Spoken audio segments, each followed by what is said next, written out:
Hey guys, and welcome to another episode of the Toku Secrets podcast presented by AnimeSecrets.org. I am your host, Nathan Nassau, and today we have reached a massive milestone for our podcast. We are going to be doing our 50th episode, wherein we take a look at the history of the show that we all know and love here at Toku Secrets, Super Sentai. And we have the whole crew here today to take a look at it. So go ahead, crew. Introduce yourself to the audience one by one. Go ahead. Yo, what's up? It's Anthony here. Glad to finally be here finally for the 50th anniversary. Yeah, it's been a long time coming. Absolutely. No, Patrick here in spirit. I'm kind of out of it, but I'm here. Yeah. Patrick's only here in spirit. Yeah, I'm only That's here not because good. I'm only here because I'm morally obligated to. Really obligated to. Hi. Okay. And I guess since I'm talking, I'll say hi. I'm Rizwan, the owner of Anime Secrets and longtime Power Ranger, newer Toku fan, and I'm here to talk about Super Sentai. All right. We got a lot of stuff to cover here. We got 46 years worth of content to cover. So we're just going to jump right in, guys. Just a brief overview of what we're going to do. We're gonna go over each of the Sentai's. We're mostly gonna skim over the early stuff since not many of us have seen that. I'll give brief comments on some of the Showa era seasons that I've seen, but we'll mostly go into detail about the ones that at least the majority of us have seen. And if any of us has seen a Sentai, we'll give our commentary on it. So with that being said, let us jump right in. The year is 1975, and we kick off with Himitsu Sentai Go Ranger, which aired from 1975 to 1977. This Sentai is 84 episodes long, naturally, with it airing over the course of 2 years. It's the longest Sentai to date. It featured a spy theme revolving around 5 soldiers from the Eagle organization. Eagle is short for Earth Guard League. And they become Go Rangers to protect the world from the evil Black Cross Army, a terrorist organization. The 5 Rangers include Tsuyoshi Kaijo, Aka Ranger, that's red. Akira Shinmei, orange, blue. Daita Oiwa, Key Ranger, green. Peggy Matsuyama, Momo Ranger, pink. And Kinji Asuka, Mido Ranger, or green. Not really much to talk about here. Maybe some of us have seen. I don't know if any of you have seen the first episode of this because I haven't. So just something to make a comment on how it started. The only real big thing to note, and this isn't even really a fun fact. It's actually kind of tragic. Unfortunately, in a kind of a weird parallel to Power Rangers, most people know that the Power Ranger actress who played the original Yellow Ranger, Tui Trong, is no longer with us. Well, similarly, the actor who played the original Yellow Ranger here, his name is Baku Hatakeyama.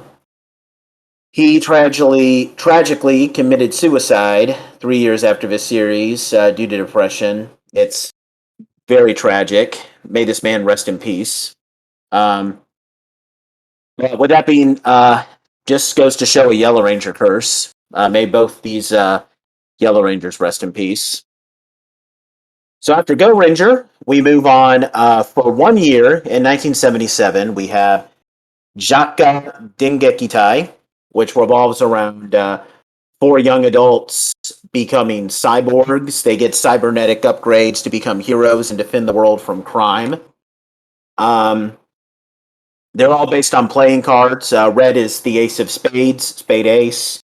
Blue is diamond diajack, so the jack of diamonds. The diamond, yeah, jack of diamonds.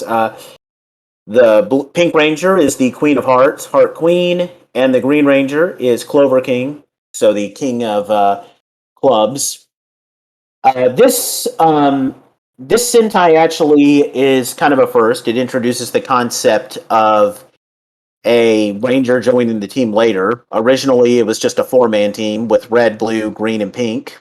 Um, and it was, and later on in the show, the character Big One, the White Ranger that you can see here in the photo, um, he joins later. He's based on the Joker card, and he is called Big One.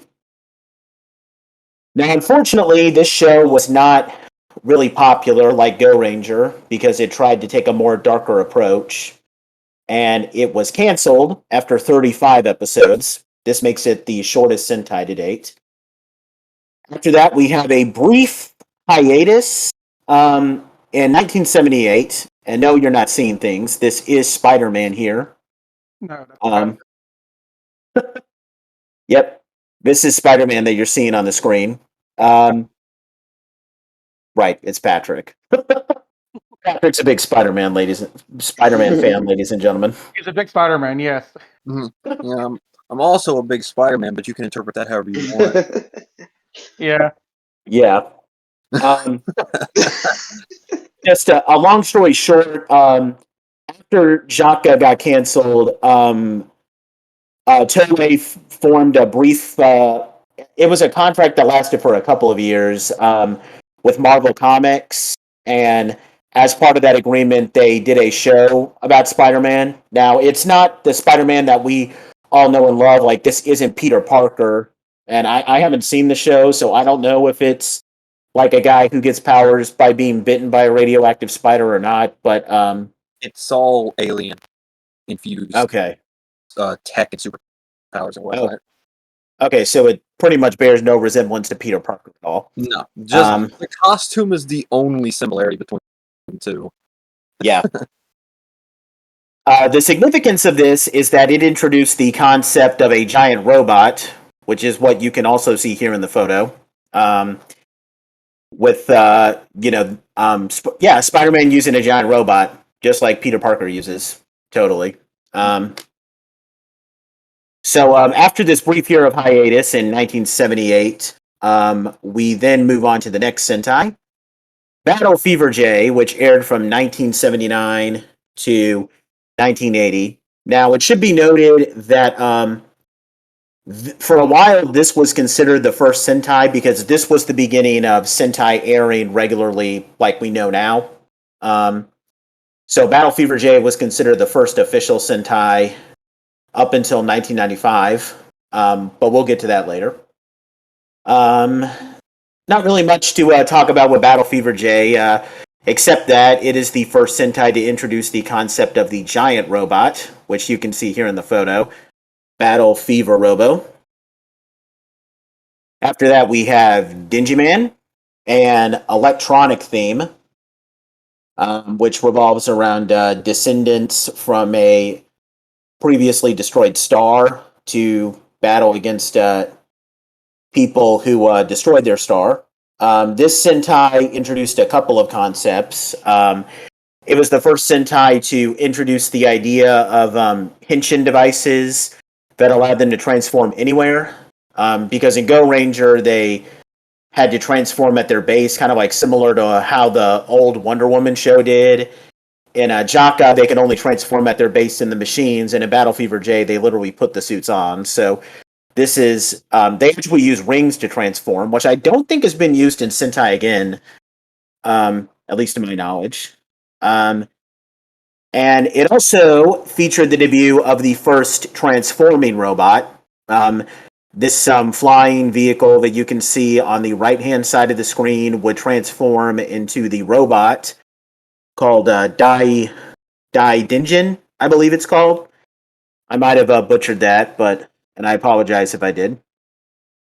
After that, we have Taiyo Sentai Sun Vulcan, which features an air, land, and sea theme. which revolves around a team of combat specialists battling against the evil Black Magma. Now, it should be noted that this Sentai was actually originally intended to be a direct sequel to Dingy Man. In fact, there was originally supposed to be a 5-part episode where they would have the Sun Vulcan team up with the Dingy Man, but they couldn't get everyone together. So the only real connection is that there's one episode where they acknowledge the Dingy Star that gave the Dingy Man their powers, and then midway through the series, one of the main villains from Dingy Man joins the villains from this season. She's played by Machiko Soga, whom we all know for playing Witch Bandora in Zyuranger. And if you don't know anything about Sentai, she was Rita in Mighty Morphin Power Rangers, at least in season 1, before they changed the actress. This Sentai is the only one to feature a 3-man team from start to finish. It's also the only Sentai, and this actually kind of generated a bit of controversy. There's no female members of this Sentai. All 3 of them are men. And it is also the first Sentai to feature a robot that transforms from 2 different robots. Vol Eagle, that's the red one. He pilots the flying machine here, and then Blue and Yellow pilot this big tank-looking, like silo-looking thing, and it combines into Sun Vulcan Robo. Now, it should be noted that Stan Lee, and when I do say Stan Lee, I mean that Stan Lee. May his soul rest in peace, that amazing man. He was a huge fan of this Sentai and attempted to make an American adaptation through Marvel, but no American networks were willing to give him the time of day. So this almost became the closest thing we got to Power Rangers. Now, one last thing, I have seen this Sentai, Sun Vulcan, personally, and I wouldn't recommend it. I'm not a... Yeah. I've heard that too. Like Sun Vulcan just was the way it was described to me was awkward. Yeah, And it's I don't just think it's a fair statement, but if you can elaborate there, Yeah. it's just boring to me. I mean, because keep in mind, like, I watched this Sentai after I watched like a ton of very story heavy Sentais. So to see one that's like incredibly episodic and like none of the characters really do anything. I mean, the one who has the most character is Ball Panther. That's the yellow one. And even then, the only reason he has so much personality is because he's the comic relief character. So it's just boring. It's like very stereotypical 80s, like, not much story, just a lot of action. So yeah, this is definitely one Sentai that I don't think we should cover here on Toku Secrets. It's not bad. It was probably pretty fun to watch at the time, but it hasn't aged well, if that makes sense. After that, we have Dai Sentai Goggle 5, which featured an ancient civilization theme. The only significant thing here is that this is the last Sentai to where the suits were made out of cloth, which then takes us to Kagoku Sentai Dynamin. This is the first Sentai to feature spandex suits, which is basically a common staple in Super Sentai now. This season featured an explosion theme, although it was originally supposed to be a baseball theme. And you can kind of tell in the suits, if you look at them, they kind of have a little bit of a baseball-esque thing to me. Maybe it's just me, but the 2 things to note about this one is that 6 episodes were actually dubbed in English and aired in the United States in 1987. It was only called Dynaman. And the other thing here, on the right-hand side in this slide, as you can see here, you can see Dyna Black with like a little bit of a power-up thing. This is called a Battle Sector. Diana's in our chat and she's saying she can totally see the baseball theme here. Okay. I love it. Also, yeah, I can see it because of the baseball caps, like feel at the top of the helmet. Yeah, Sorry, carry on. that's cool. Yeah.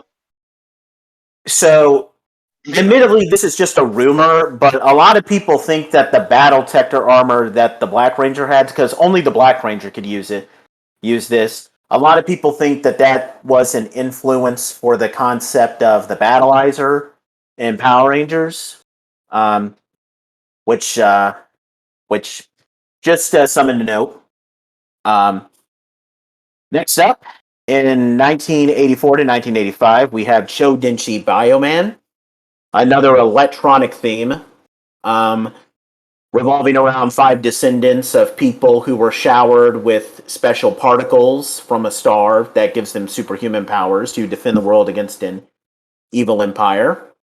Um, this had a couple of notable things. First of all, the Yellow Ranger here is female, and basically every previous Sentai that we've taken a look at, the Yellow Ranger has been male. So this is the first Sentai where there are not one but two female heroines on the show. This is the final Sentai to feature a hero be permanently replaced. So I haven't really gone into much detail, but there were a couple of Sentais. Um, there were Sun Vulcan and Battle Fever J featured like a couple of characters who were permanently replaced. This was the last Sentai.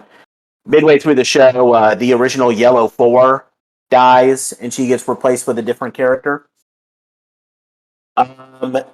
As you can see in the photo here, we have a sixth guy here. He is called the Magne Warrior. He only appears in one episode, but it it was the first Sentai to introduce the concept of a sixth additional Senshi.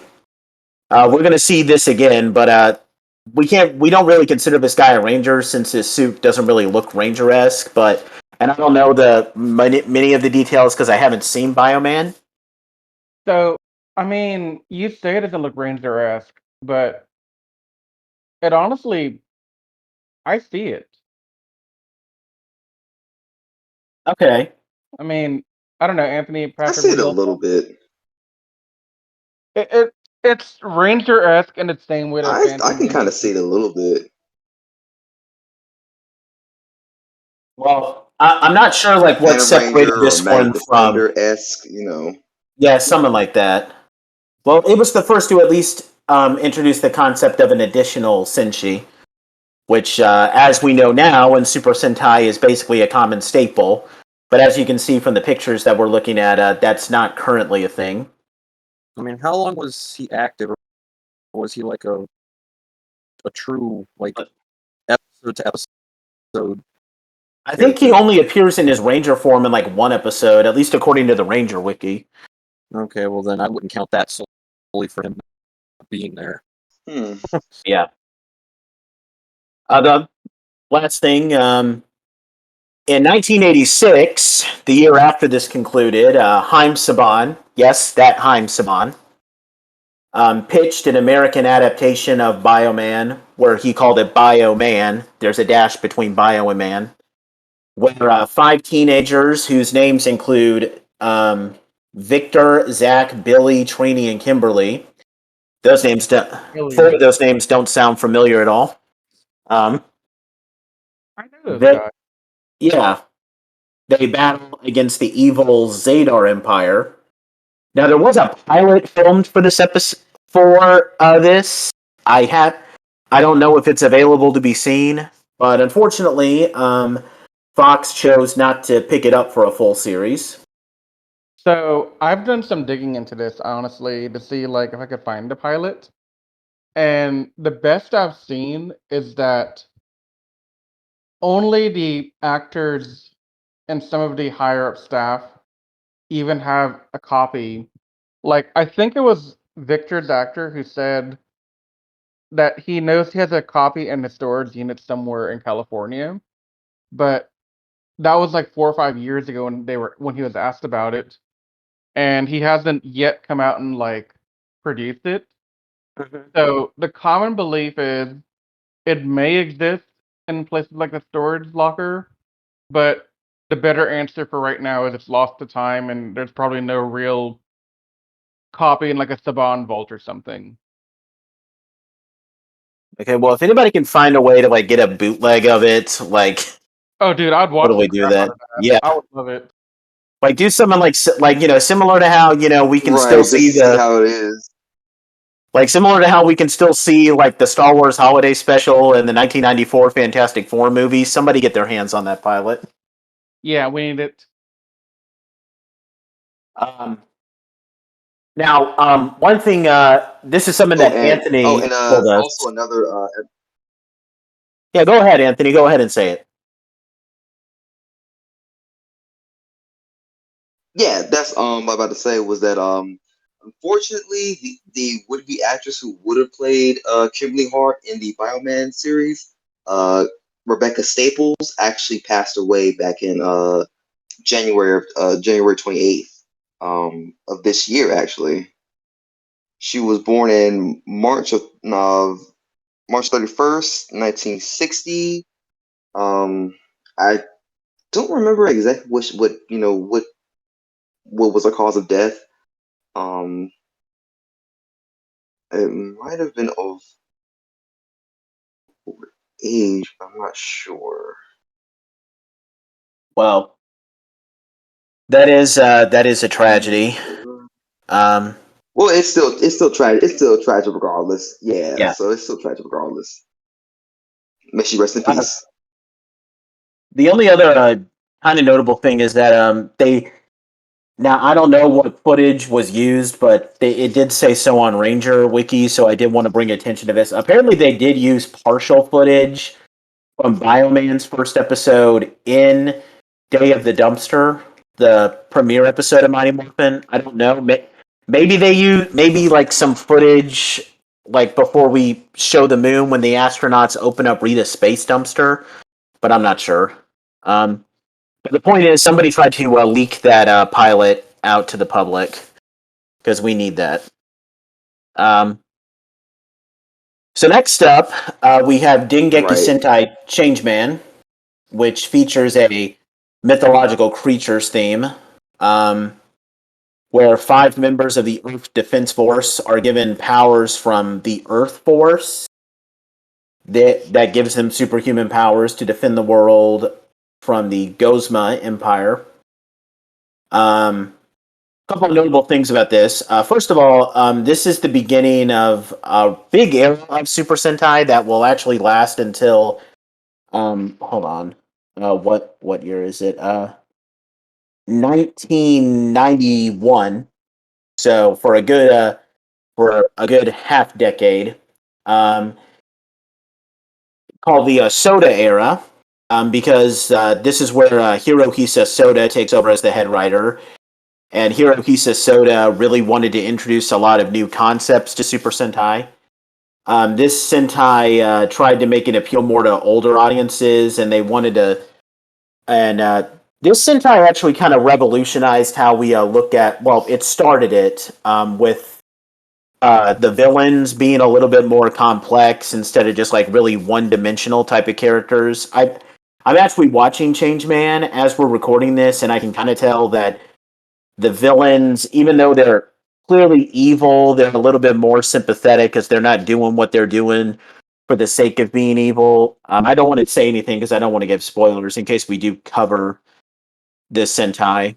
Um, but the other thing is that this is the first Sentai to introduce the concept of the Team Bazooka. As you can see here in the photo, you see the 5 Changeman wielding their bazooka. This bazooka is made by combining their individual weapons together. This is the first Sentai to introduce that concept. So for all you Power Rangers fans out there, if you like the Power Blaster from Mighty Morphin, Quadro Blaster from Power Rangers in Space, or the Vortex Blaster from Power Rangers Time Force, well, this Sentai here, Changeman, introduced that concept. And it was called the Power Bazooka, fittingly enough, in Sentai, which is clearly a coincidence, but it's still cool to note. Next up, we have a space-themed Sentai called Cho Shinsei Flashman. revolving around 5 children who were previously captured and spent the last 20 years on planet Flash developing superhuman powers, returning home to defend it from the Mess Empire. The only thing to note about this Sentai is that this is the first one to introduce a second robot. As you can see here, we have 2 robos here. All previous Sentai only had 1 robot. And then we have 1987 Hikari Sentai Mask Man, and martial arts theme, where 5 martial artists are recruited by a martial artist master to harness aura power and become Masked Man to defend the world from an underground empire. This Sentai was another one to kind of give us a prototype 6th Ranger. You can see a Green Ranger here in the bottom, called X1 Mask. Now, funny thing is that this was actually a suit that they wanted to use for Masked Man originally before they came up with some new ideas. So that's actually kind of funny. He only appears in 1 episode, although it's kind of funny how this is the first prototype 6th Ranger and he's green because, well, people know who the first 6th Ranger, what color the first 6th Ranger was, so probably just a coincidence, but still kind of cool to note. And as you can see, and ironically, the setup of, I'm sorry, I mean to interrupt. I was just saying that it's kind of ironic that the concept of the Rangers being like black, yellow, blue, green. I mean black, yellow, and red and pink and blue, and then having the 6 be green is kind of like a callback to what's going on later on in the series. yeah. Now, as you can see here on the right side of the slide, we have the. But you know what's crazy? Go ahead, Anthony. I'm sorry. Anthony? No, you're good. It's kind of crazy though, is that they've never done. No, keep talking. What happened? Hello? No, Oh, you sorry. keep talking. Something happened?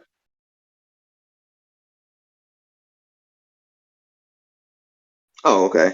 No, what I was about to say was that what the crazy thing is that Sentai has never done a team with the same colors as the team from MPR season 2 with white, black, pink, blue, yellow, and red. Yeah, that is interesting to note. Oh.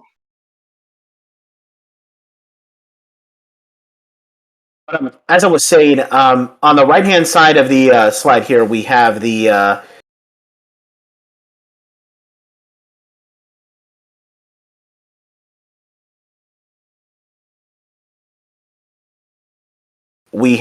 that's what they're called.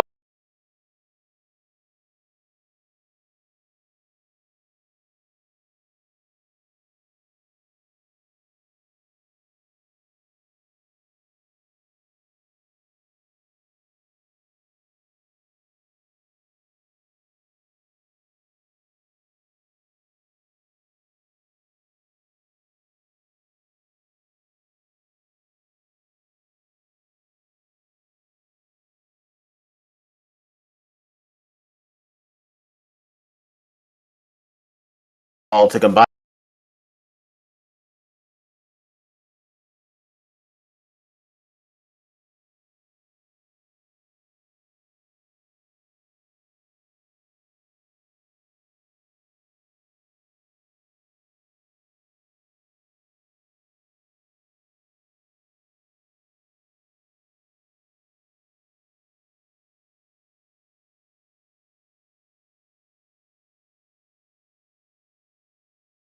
To form that, but if someone were to tell me that they don't care for this Sentai, I wouldn't mind it. I like it for selfish reasons, so that's just me. But the one Sentai of the Showa era that we are going to cover on this show, no matter what anybody here says, is the final Sentai of the Showa era, Choju Sentai Live Man, which features an animal theme. It is about now. The thing to note is that this was considered the 10th anniversary of Super Sentai when it originally aired. Since remember, Go Ranger and Jacques are not considered part of the franchise right now. It revolves around 3 students who who have to use from 3 students from a science academy having to use their suits created by their academy to battle against 3 other students that join the evil organization called Volt. And later on, they get joined by 2 young men who are brothers of students that were killed by the rogue students. So this actually introduced another time where the Sentai started off with some Rangers, and then other Rangers came in as permanent mainstay. It started off with red, blue, and yellow, and then black and green joined later on. First Sentai to feature a female Blue Ranger, and she's an awesome character, by the way. And as you can see on the right-hand side of this slide, we see a couple of mechs.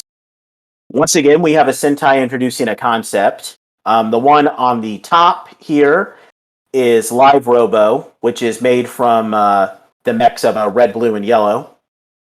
Then we have Live Boxer, who's the one on the bottom right corner, which is made from the mechs of black and green. And you can combine those to form Super Live Robo. This is the first Sentai to feature the first combination Robo. They call them Super Robos in Super Sentai. So for those of you who love your, your Mega Dragon Zord, Mega Tiger Zord, Lightspeed Solar Zord, all those cool combination mechs, you can thank Live Man for introducing us to that. And I have seen Live Man, and everybody says that this is the best season of the Showa era. Like this season received so much hype from the fan base, and as someone who has seen it, I can tell you that the hype is 100%. Like, I love this Sentai. It's in my top 5. I can understand if we don't want to cover too many Showa era seasons here on the Toku Secrets podcast, but this is one that I feel like we have to take a look at some point. It is Top amazing. 5 from all Sentai or from that era? Top 5 from all Sentai. Wow, that's high praise. Yeah. It's absolutely amazing. I think the characters are all really good. The villains are what probably make the Sentai, since they're a little bit more 3-dimensional instead of just being evil for the sake of being evil. There's just there's a real tragic element, since the villains are also the friends of the Rangers. So it's definitely a lot of heavy-handed stuff. So, this was a perfect way to wrap up the Showa era. So yeah, we're definitely going to have to watch this Sentai at some point. Not saying that it has to be the next one we watch after Shinkenger, but at some point we're going to have to cover it, guys. So next up, after that really big peak, we have Kozuko Sentai Turbo Ranger, which is about 5 high schoolers teaming up with a race of fairies to battle against the Bomba Empire. This Sentai featured a car theme. Now, the only thing to note about this is that, like I said, Live Man was considered the 10th anniversary of Super Sentai. So in order to celebrate that, Turbo Rangers premiere featured their first episode with the Turbo Rangers teaming up with all the previous Sentai, at least from Battle Fever J up to Live Man, which you can see on the right-hand side of this slide. Not much else to note about that. After that, we have Shikyu Sentai 5-Man. I don't really know. I don't think there's really much of a consensus on what the theme for this Sentai is. It revolves around 5 siblings who are teachers at the same high school. using technology to defend the world from an evil empire.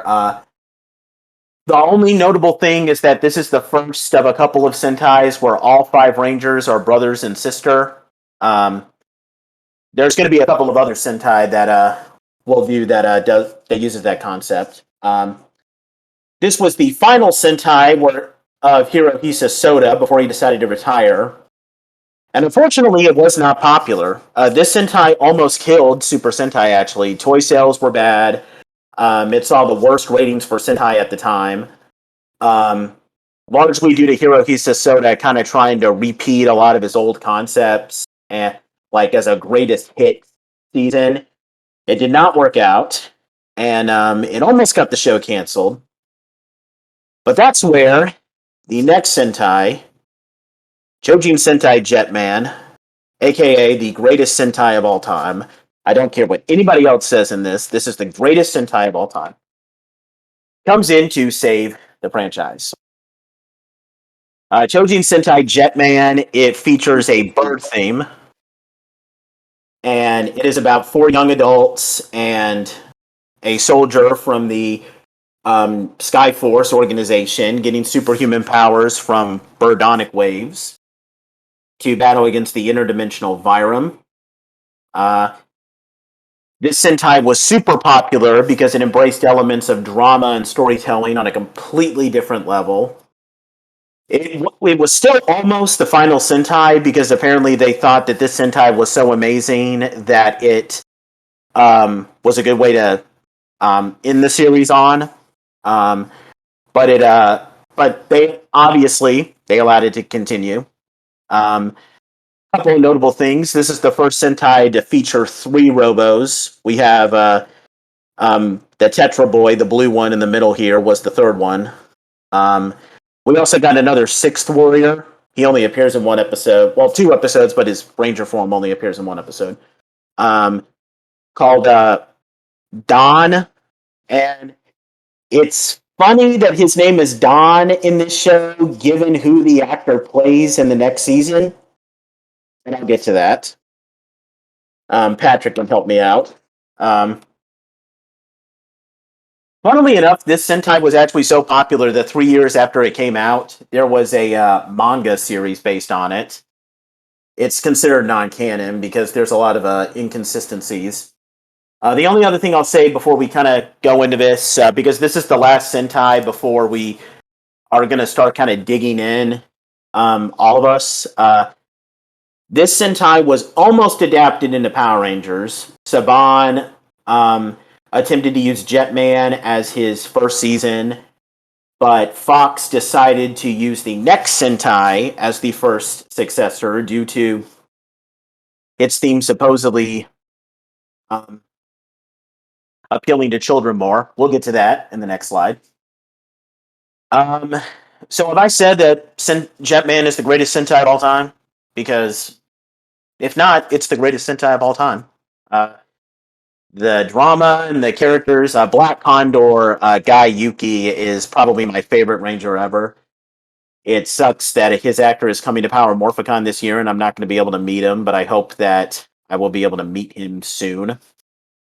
Patrick, you've seen Jetman, so could you help me out here a little bit, man? Yeah.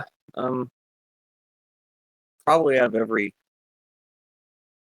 Sentai and Power Rangers season, if you were to dump them all on piles, probably has the best group of villains.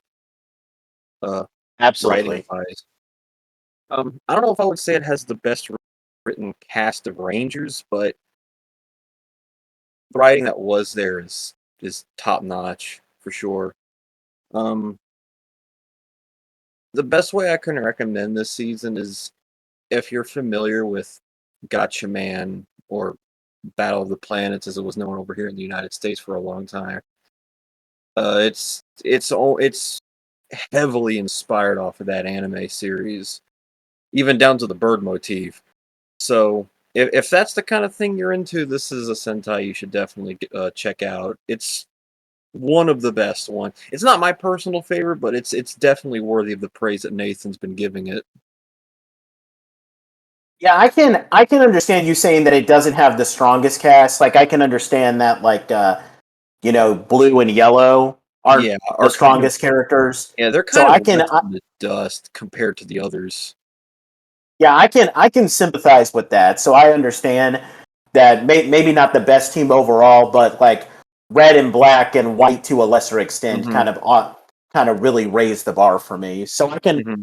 I I admit that yes, blue and yellow aren't really the best characters, but I don't know, black is just the thing that like raises the bar. Yeah, So and red absolutely. and white. Yeah. All right, so next up, and I bet you guys are not gonna bet you're not gonna recognize this one. Just kidding, you absolutely are. They look like nerds. uh, Kyoryu Sentai Ranger. Here, ladies and gentlemen, is where we finally have caught up with Power Rangers.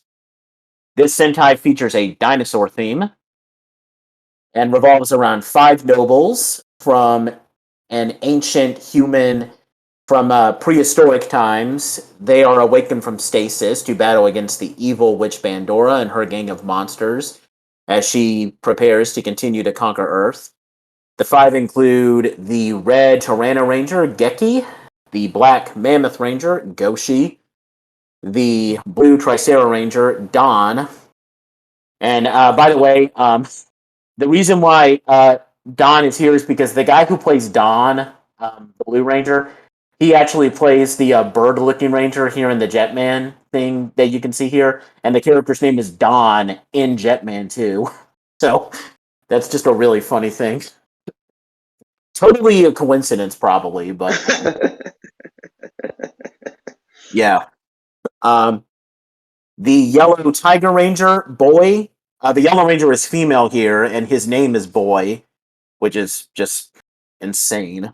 Um, and the Pink Terror Ranger, May. And for the first time in Sentai, we have a sixth Ranger that joins the team and is a permanent mainstay character, and that is the Green Dragon Ranger, Burai. Now, Burai isn't in the series throughout the whole thing. If you've watched Mighty Morphin Power Rangers, you'll know that there's a point where Tommy loses his powers, and then he has to leave the team. Now Tommy does come back, but Burai doesn't come back because the kind of a weird thing. All the stuff where Tommy comes back and gets his powers, that is not it is Geo Ranger footage, but it's not because it's not footage from the Geo Ranger show. It's footage of the Geo Ranger suits that Toei specifically filmed just for Power Rangers. So yeah. I'm not going to explain Mhm. How Burai leaves because I don't want to spoil it for some fans who haven't seen it. It was adapted into the first season of Mighty Morphin Power Rangers, although the suits would be used in all three seasons. And it also introduced the concept of an ultimate mech, since as you can see here, you see the Ultra Zord. This is called Ultimate Daijujin here. So this is the first ultimate mech where all the mechs can combine to form one powerful mech. Um, I'm gonna give my opinion on this Sentai, but I know that Patrick can't stand this Sentai, so I'm gonna let him just like rip it apart first. So go ahead. Okay, so you know how the things you Please. want out of a story, you want a well-written plot with hooks and turns and everything. This has nothing. it's it's incredibly episodic from start to finish, for the most part, outside of a couple minor story arcs. You'd like to have characters with I'm hearing an echo, by the way, coming out of Yeah, your I'm mic. hearing it too. What's that from me? Yeah, it's Yeah. coming out of your side. Okay, Yeah. I'll Um. I can mute myself. Not, um. You like you want to have characters that have depth and storylines that go from the start to where they're different characters by the end. That doesn't happen here. There's just there's no real writing to the season. There's no character depth, there's no character arc, there's no like real storyline to this season. It's just nonsense. Like the only real interesting part about the season is Dragon Ranger, which is kind of hilarious because he was added into the story last minute as a ratings grab because Zoo Ranger was doing so poorly in the ratings that the writer, I forgot his name, decided to shake things up a little bit by adding in a sixth ranger, making him a mainstay of the show as like a way to draw in more people, and he ended up being the best thing about this season. And that should tell you everything that's wrong with that. Something that was shoehorned in without any real preparation or build-up ended up being the best part of the series. It's like, I know people give Mighty Morphin Season 1 a lot of crap for being very basic and generic, but at least it has characters to it. Like, there's almost no redeeming qualities to this season, which stinks because aesthetically, I think this is the best Sentai. Suits, I love them. The mechas, I love them. The weapons, I love them. But then there's nothing. It's 52 episodes of just filler. I don't know how else to say it. No, that's fair. I mean, I can understand that. Yeah. Yeah, I think that too. Like, when I first watched Not this to Sentai, I loved it. You know, I thought it was great. Now, to be fair, I was kind of I was a dumb teenager when I first saw the Sentai and thought that like Sentai could do no wrong. I've kind of gotten a little bit off that, especially since I'm watching Mistar Fusion's little Mighty Morphin G Rangers thing, which is an amazing series. You should watch What? him. There's Yeah, there's a YouTuber called Mistar Fusion. He mostly does a lot of Dragon Ball Z videos, but he's recently been doing like a Mighty Morphin G Ranger series where he'll take the Mighty Morphin episode and then the G Ranger episode that it's getting its footage from and comparing the episodes. Um, and he does a really good job at like pointing out the flaws. Like, funnily enough, you know, I thought that like the Green with Evil story arc was like kind of padded, which it is. The Green with Evil story arc isn't as perfect as people make it out to be. I No. thought that Burai's story arc was perfect, but seeing how slow of a start it gets off to, especially the first episode, like I now realize that Gene Ranger isn't as great as I thought it was. Now I was also kind of suckered in by like, you know, the knights and fantasy elements because I'm a sucker for that kind of stuff. Yeah, So that's I'll like I defend said. myself. It's like I said, aesthetically, this season is sweet because it's the first season to use mystical elements. All of the monsters and enemies yeah. are based off of Western mythology. So visually and aesthetically, it's amazing, even now. But that's all it's got going for Exactly. it. Well, but yeah, I mean, I definitely kind of, I probably don't hate Gene Ranger as much as Patrick does, but everything that he says is valid, and I'm not gonna argue with him about that. Um, but Anthony, you want to give any comments on Gene Ranger? Mhm.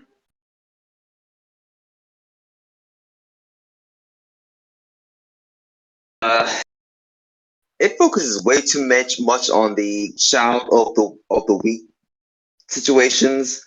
Um, Other than that, I really don't have anything good to say about it because, you know, I mean, the suits look cool and the mech looks cool, but that's it.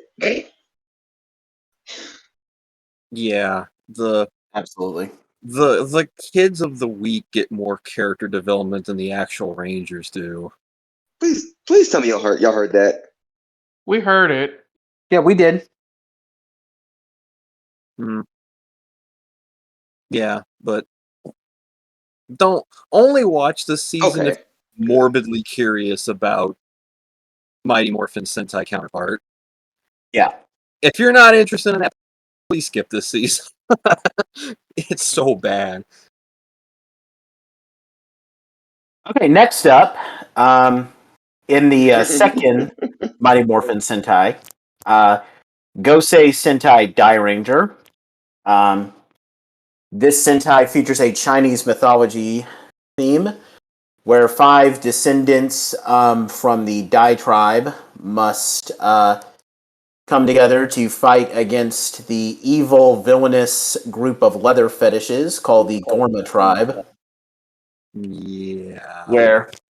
where they use their mythical key powers. The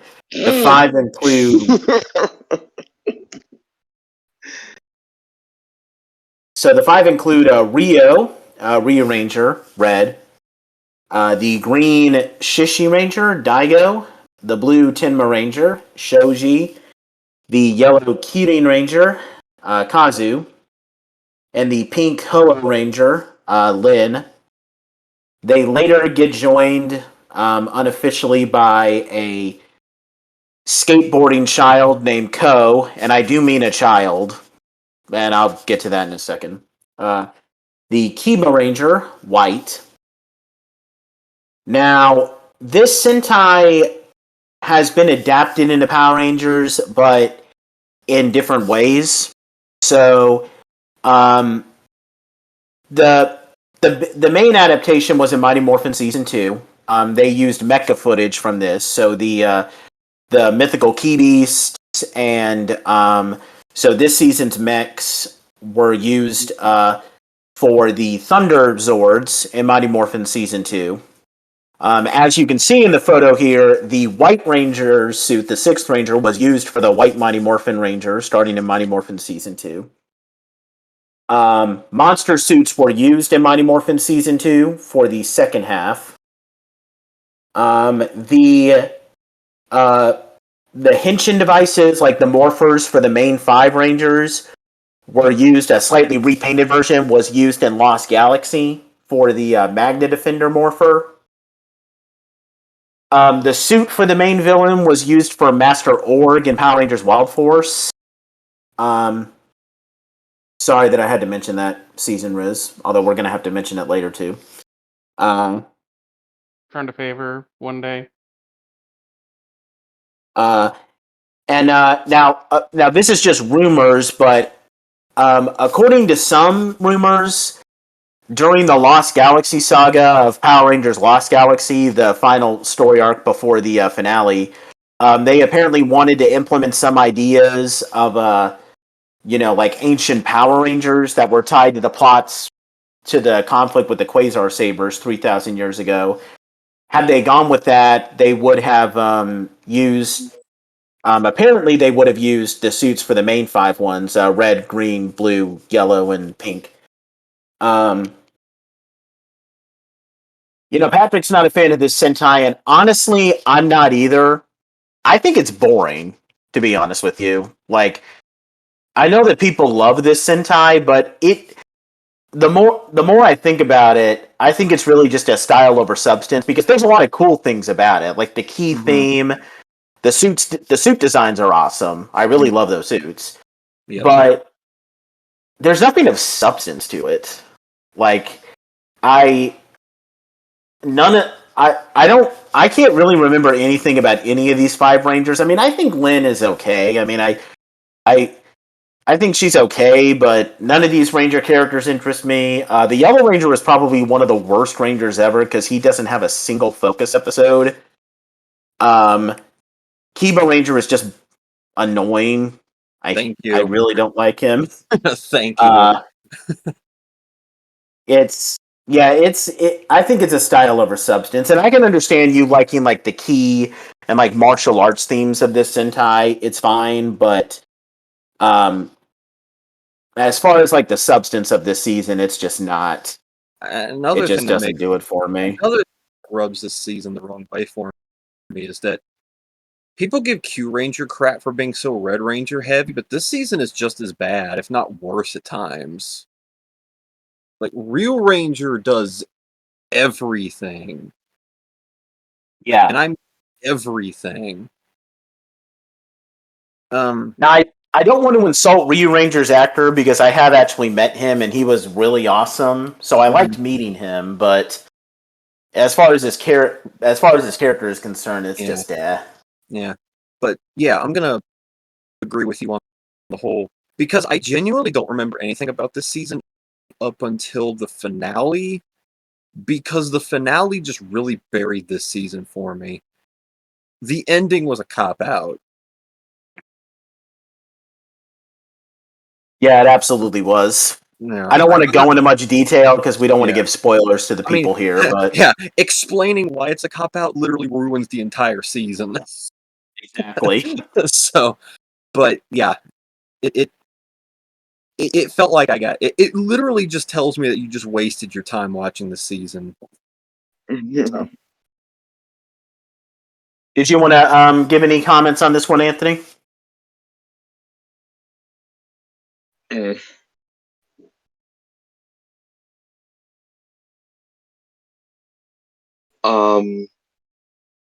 Robert Patrick really just kind of said all the stuff I wanted to say. Oh, and fun fact: these costumes were actually used in a 6-part comic that I'm currently reading for it. It's not as bad, but it's a very, very, very, very slow read till they get to their powers. I'm just like, okay, like the systems are being used, but I don't really care about the story, but it's whatever.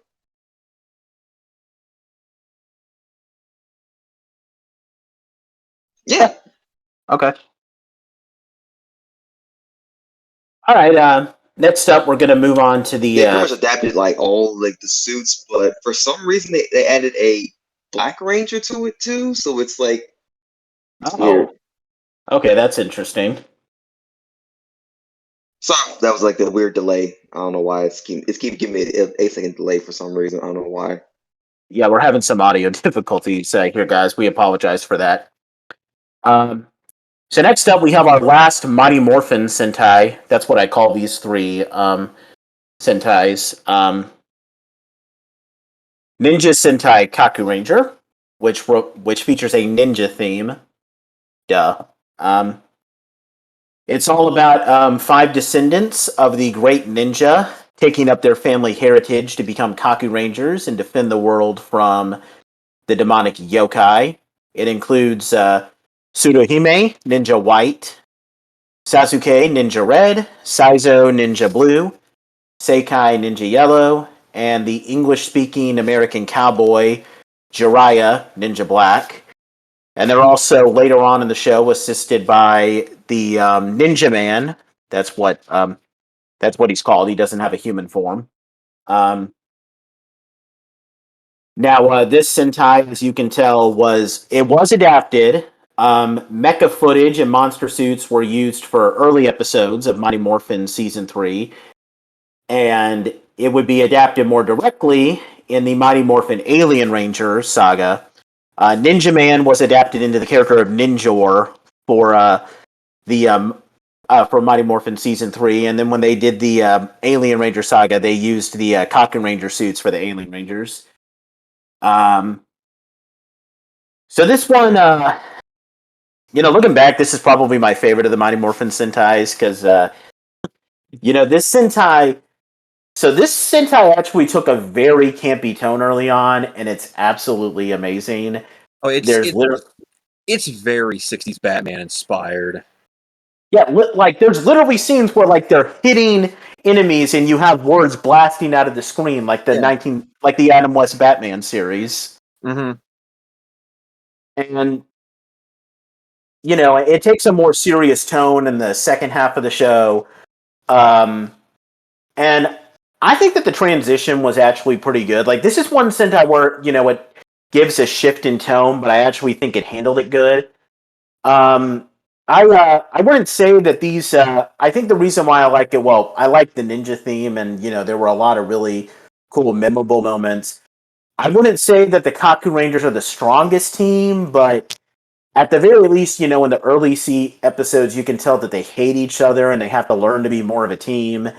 And that kind of touches me a bit. Jiraiya is probably my favorite. He's awesome. But yeah, there's a.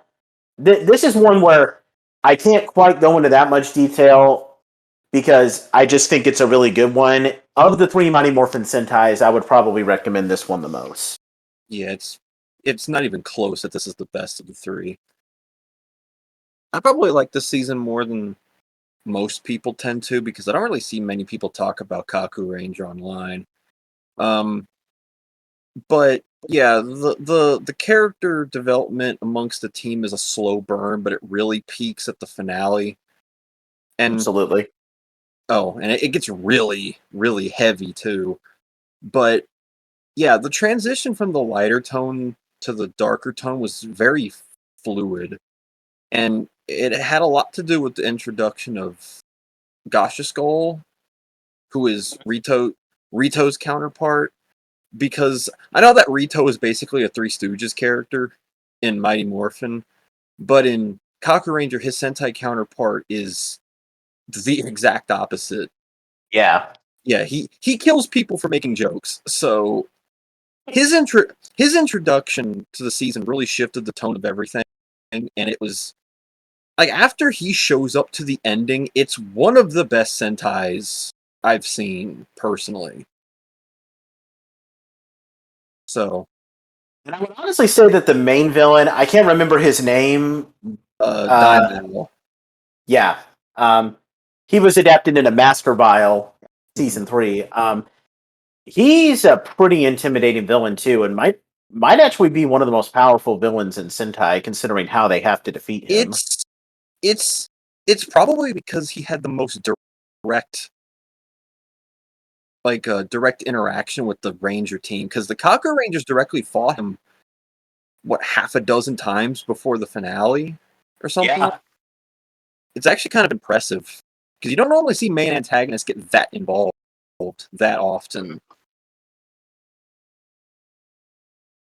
Did you want to add anything, Anthony? I know you've seen this Sentai before. I think he's away at the moment. Okay. Is he getting a snack? Yeah, but I wasn't sure if he was back yet or not. All right. He's here. No, I'm here. Yeah, no, I already got it already. No, you're good. So with Jiraiya, he's definitely got. I agree with Nathan on this one. He is definitely one of my favorite Rangers in this season. He had a really, really good focus episode at one point where it's just like something out of a freaking kung fu movie, and I'm all for it. Like, I cannot say anything really bad about this season at all. Really, like, it's just that good to me. Yeah. It's kind of funny how this Sentai might be the least talked about of the three Mighty Morphin Sentais, because I really think a lot more people should be talking about it. I mean, I think it's getting a little bit more recognition because they did get the guy who played Sasuke to appear at a Power Morphicon recently, and I met him, by the way. He's awesome. But I kind of wish that people would give this Sentai a little bit more love, because I do think it's better than both G Ranger and Kaku Ranger. So Die Ranger. no, G Ranger and Die Ranger. I'm sorry, I'm a little tired. It's better than Kaku. itself. Oh, yeah, totally. It's actually that good. Totally. It's so good, it's better than itself. So with that being said, we're going to move on to the next Sentai. Shodeki Sentai O Ranger. Now, one thing to note is that this marks the 20th anniversary of Super Sentai, because starting with this season, so they announced ahead of time that this was going to be the 20th anniversary of Super Sentai, which means that officially, starting with this Sentai, both Go Ranger and Jacques are formally considered part of the franchise. This Sentai features geometric shapes as its theme, sort of. Kind of weird. I guess you could say that's the theme because of the visors on their helmets, but anyway. This season takes place in the near future, 1999. The near future, in the context of this Sentai, since it aired in 1995, where 5 soldiers from the United Air Force Overtech Hardware, or UAOH, are given superhuman powers to become O-Rangers and defend the world against the evil empire called the Baranoia Empire. And they later get joined by an ancient youth to who defeated them 600 million years ago. The Rangers include Goro Hoshino, or O-Red, Shohei Yokaichi, O-Green, Yuji Mita, O-Blue, Juri Nijou, O-Yellow, Momo Maruo, O-Pink, and then Ricky, King Ranger. He's considered a Black Ranger, by the way. I know that they call the Sixth Ranger Gold in Zeo. It was adapted into Power Ranger Zeo, but it's considered black in Sentai. A couple of notable things about this Sentai. First of all, this Sentai would, and unfortunately, I don't have it pictured here in the slide, but this Sentai O-Ranger would feature a crossover movie with Kaku Ranger, Chodeki Sentai O-Ranger versus Kaku Ranger. This had only been done once before with jacques and Go Ranger, so this Sentai would start the yearly trend, which still continues to this day, by the way, where the current Sentai will have a crossover with its predecessor. So in this case, we had the O-Ranger versus Kaku Ranger crossover, which, funnily enough, we did see in Power Rangers, since we have that 2-part episode where the Zeo Rangers fight with the Alien Rangers. This Sentai was originally written to be a bit more darker and epic to celebrate 20 years of the franchise, but unfortunately, this was a year where a lot of really terrible things happened in Japan. There was a sarin gas attack on the Japanese subways, which committed by a group of religious cultists, which resulted in high deaths. And there was also a Kobe earthquake. And as a result, O-Ranger was forced to kind of downplay the darker tones to make it seem less close to home. So this Sentai ended up being kind of inconsistent with its tone, where in some episodes it's really dark and serious, and in other episodes it's really lighthearted. And when it is lighthearted, it goes full blown lighthearted. There is a scene where the O-Rangers are trying to repair their damaged mechs. The two robos that they have at the time, O-Ranger Robo, it was called the Zeo Megazord in a Zeo, and Red Puncher, the Red Battle Zord, they've been damaged, and how are the O-Rangers trying to repair them? By having them dance around, exercising. Yeah, that's a thing. I wish I could show it to you in this slide, but unfortunately I can't. That's how silly and lighthearted this season goes, and that kind of allows us to transition into our thoughts on Miss Sentai. I've seen it. It just exists to me. I don't hate it. Yeah. Yeah, that's the best way to sum it up, huh? It exists. Do I hate it? No. And maybe someday I'll watch some of the episodes. The one thing that I do like is that I do like how the villain, I do kind of like a little bit of a power struggle with the villains at the end, because as you might recall in Power Ranger Zeo, there's a point where King Mondo gets destroyed, and then that guy Louis Kaboom takes over. There's a similar story in O-Ranger, except, spoiler alert, in O-Ranger, King Mondo never comes back. I like that because, I really love villain power. I don't know if I'm in the minority here or not, but I love villain power struggles. Like, I think villain organizations are much more interesting when they're kind of struggling to stay organized when the boss is dead and, like, everybody's kind of out to get each other in order to take over. I could point back to Jetman. Yeah, exactly. The whole that's one of the reasons why I love the Jetman thing. So I think that was good. It doesn't really happen, you know, uh, that much like in O Ranger. Like it's only there for like a couple of episodes. Um, but yeah, aside from that, it just exists. I'm not. I don't hate it, but I don't like it either. Yeah. Like, you want to add anything else, Patrick? I can't fully hate the season because when the season was being written the way they intended it to being written, it was actually very engaging. The darker kind of sadistic approach to storytelling the season had going for it in like what the first 7 or so episodes and then like the final 13 or so, because they kind of went back to that tone for the finale. It was good stuff, but then like the middle part of the season was just I don't know if I'd call it unwatchable, but just compared to the stuff we had gotten before, it was not good. Not to mention the fact that King Ranger is, and you can back me up on this, King Ranger is the worst Sixth Ranger. Yeah, I can. Until I mean, maybe that could change if I see some of these later Six Rangers. But at least as far as I see right now, yeah, I can agree with that. He's not always there.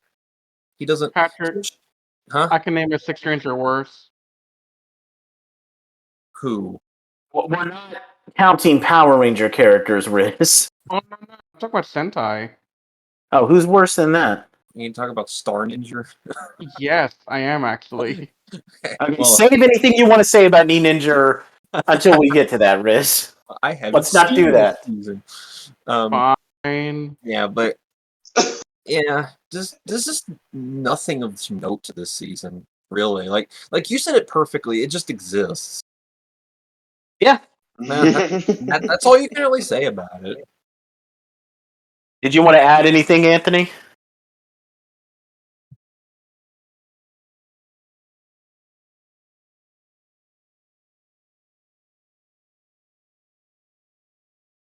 I remember being so disappointed continuously watching this after like what the 7th or 8th episode. I'm just like, what happened? I mean, I get it. I understand.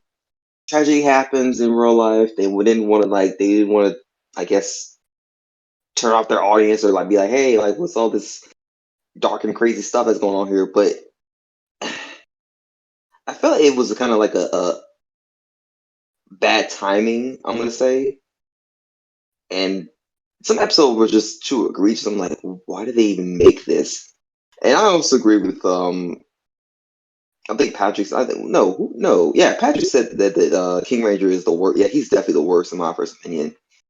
Like in his first introduction as King Ranger, he did some cool stuff, like I guess. But then something really stupid happens, and it's like, wow, Zeo handled this way better than than freaking Old Ranger. Oh wow, that was terrible. Let me just stop talking before I go on a full tangent. Yeah. Yeah, this Sentai just exists. We're probably not going to cover it here on Toku Secrets. I don't want to watch it again anyway. Yeah. You never know. Yeah, probably not. And by the way, I'm not a big fan of the suits No. either. But that's just my opinion. So Yeah. not really much else. The helmets are hideous. Apparently, a little bit of a fun fact. I know that this is unrelated, but apparently Jason The David suits, Frank. though. Apparently, Jason David Frank didn't like the star on his helmet. Like he literally said in an interview that he hated the Zeo suits. So that's So just something I wanted to add. I guess you don't want to be a Star Ranger. Oh my! Oh Lord, that was bad. Shut up. Really? Yeah. All right, so next up, we have Gekiso Sentai Ranger, which features a car theme, and it is about 5 workers at a local garage getting powers from car-like constellations that allow them to become car rangers.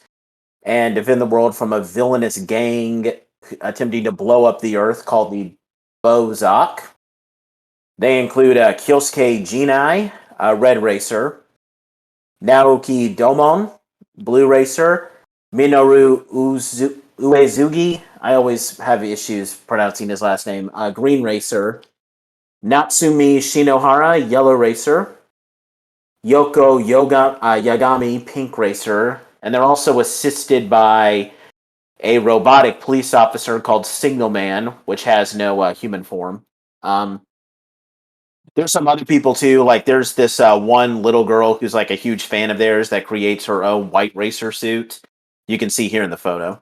And then there's the VRV master who gives them access to vehicles. If you've seen Power Rangers Turbo, which is what it was adapted into, you know, he was adapted into the Phantom Ranger, and even though the Phantom Ranger is considered a ranger in Power Rangers, the VRV Master isn't considered a hero, which is actually which is actually why you don't see a Ranger key for him in Gokaiger but there is a Ranger key for Signal Man. So this Sentai it was actually made, to kind of help lighten up the tone. In Japan, given what happened the previous year, they made Car Ranger more lighthearted and more of an all-out parody of Super Sentai, which made it very well received. And the photo where you can see all 6 of the Car Rangers here, that's actually one of the parody tones because, like, all the main 5 Car Rangers all turn to the camera, like doing the pose, and then Signal Man's there, and he's all like, "Oh, wait, I have to do this too," and then he like clumsily, holds his fist up. The way that they make the monsters grow is that they have to feed them food from a certain restaurant, and it can only be that restaurant. That is so perfect that it, just not to make sense. And if you've seen Car Ranger, Turbo Power Rangers Turbo, then you'll see that there's a lot of funny episodes, and it doesn't work out as best in Turbo because Turbo was trying to be serious, but in Car Ranger, it is perfect. And this Sentai has no business being as good as it is, but it is. Like, this is one that I heavily recommend. Oh yeah. It also has a genuinely good love story in it too, with Red Racer and her name escapes me, but you know who I'm talking about. I do. I can't remember her name though. Yeah, but yeah, it's not like Ranger where you can tell they were just trying to force out episodes. It's a parody. It's a Kiba Ranger before a Kiba Ranger, essentially. But Signal Man was the show stealer for me, honestly. He was like playing everything so straight with how goofy the whole premise of the season was. Him playing everything so straight, it just made him like the thing to watch this season for. But yeah, it has a lot of heart to it for it being such a goofy season. And a lot of the jokes do have payoff too, like mentioning the whole that they need to eat a certain type of food to grow, but if they eat it that same food item from another restaurant makes them shrink. And that was just kind of like put in as like a throwaway joke in one episode, but then later in the season it actually has payoff, which genuinely caught me by surprise. So the writing is actually pretty genius in it also. So it is definitely worth watching it. Did you want to? Have you seen this one, Anthony, all the way through?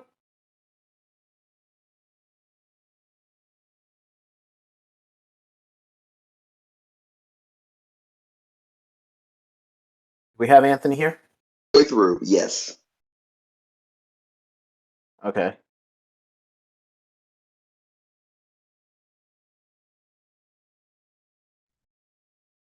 Yeah, can you hear me? Yeah, we can hear you. Hold on. Can you hear me now? Yeah. Oh yeah, I've seen the show all the way through. I definitely remember fondly of this show. Definitely a fan favorite. Funny, it had me just laughing my ass off. I love it.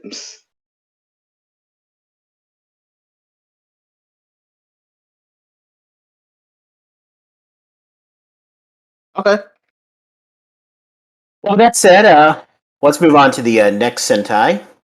Um, Dingy Sentai Mega Ranger. This Sentai features an electronic device theme, as well as kind of a video game theme. Um, it revolves around 5 high school students who are brought together by a secret organization to use virtual technology to combat an interdimensional threat called the Neji Raja. Neji Raja. Neji Raja, right. I don't blame you for not knowing how to pronounce that. It's weird. Yeah. The 5 include a Kenta Date, Mega Red, Koichiro Indo, Mega Black, Shun Namiki, Mega Blue, Chisato Jogasaki, Mega Yellow, Miku Imamura, Mega Pink, and they later get joined by one of the workers for their organization, Yusaku Hayakawa, Mega Silver. First Sentai to feature a Silver Ranger, by the way, which is probably the most common Sixth Ranger color nowadays. It was adapted into Power Rangers in Space. A thing to note is that starting with episode 8 of this Sentai, Super Sentai was moved from Friday nights to Sunday mornings on the TV channel TV Asahi. It still airs there to this day, and with the change in time slot, the episodes were extended from 20 minutes to 25 minutes. As you can see on the bottom right, this Sentai did feature a full team power up transformation. Where they all have this gold chest armor. This only appeared in the Mega Ranger versus Car Ranger movie. I haven't seen it. I've seen footage of it, but I haven't seen that movie. So this is why it doesn't appear in Power Rangers in Space. But so with that said, with Power Rangers in Space, so with Mega Ranger,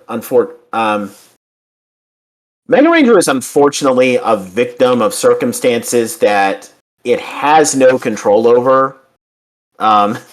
Which is why I don't want to be mean to it, but here's the dilemma with Mega Ranger.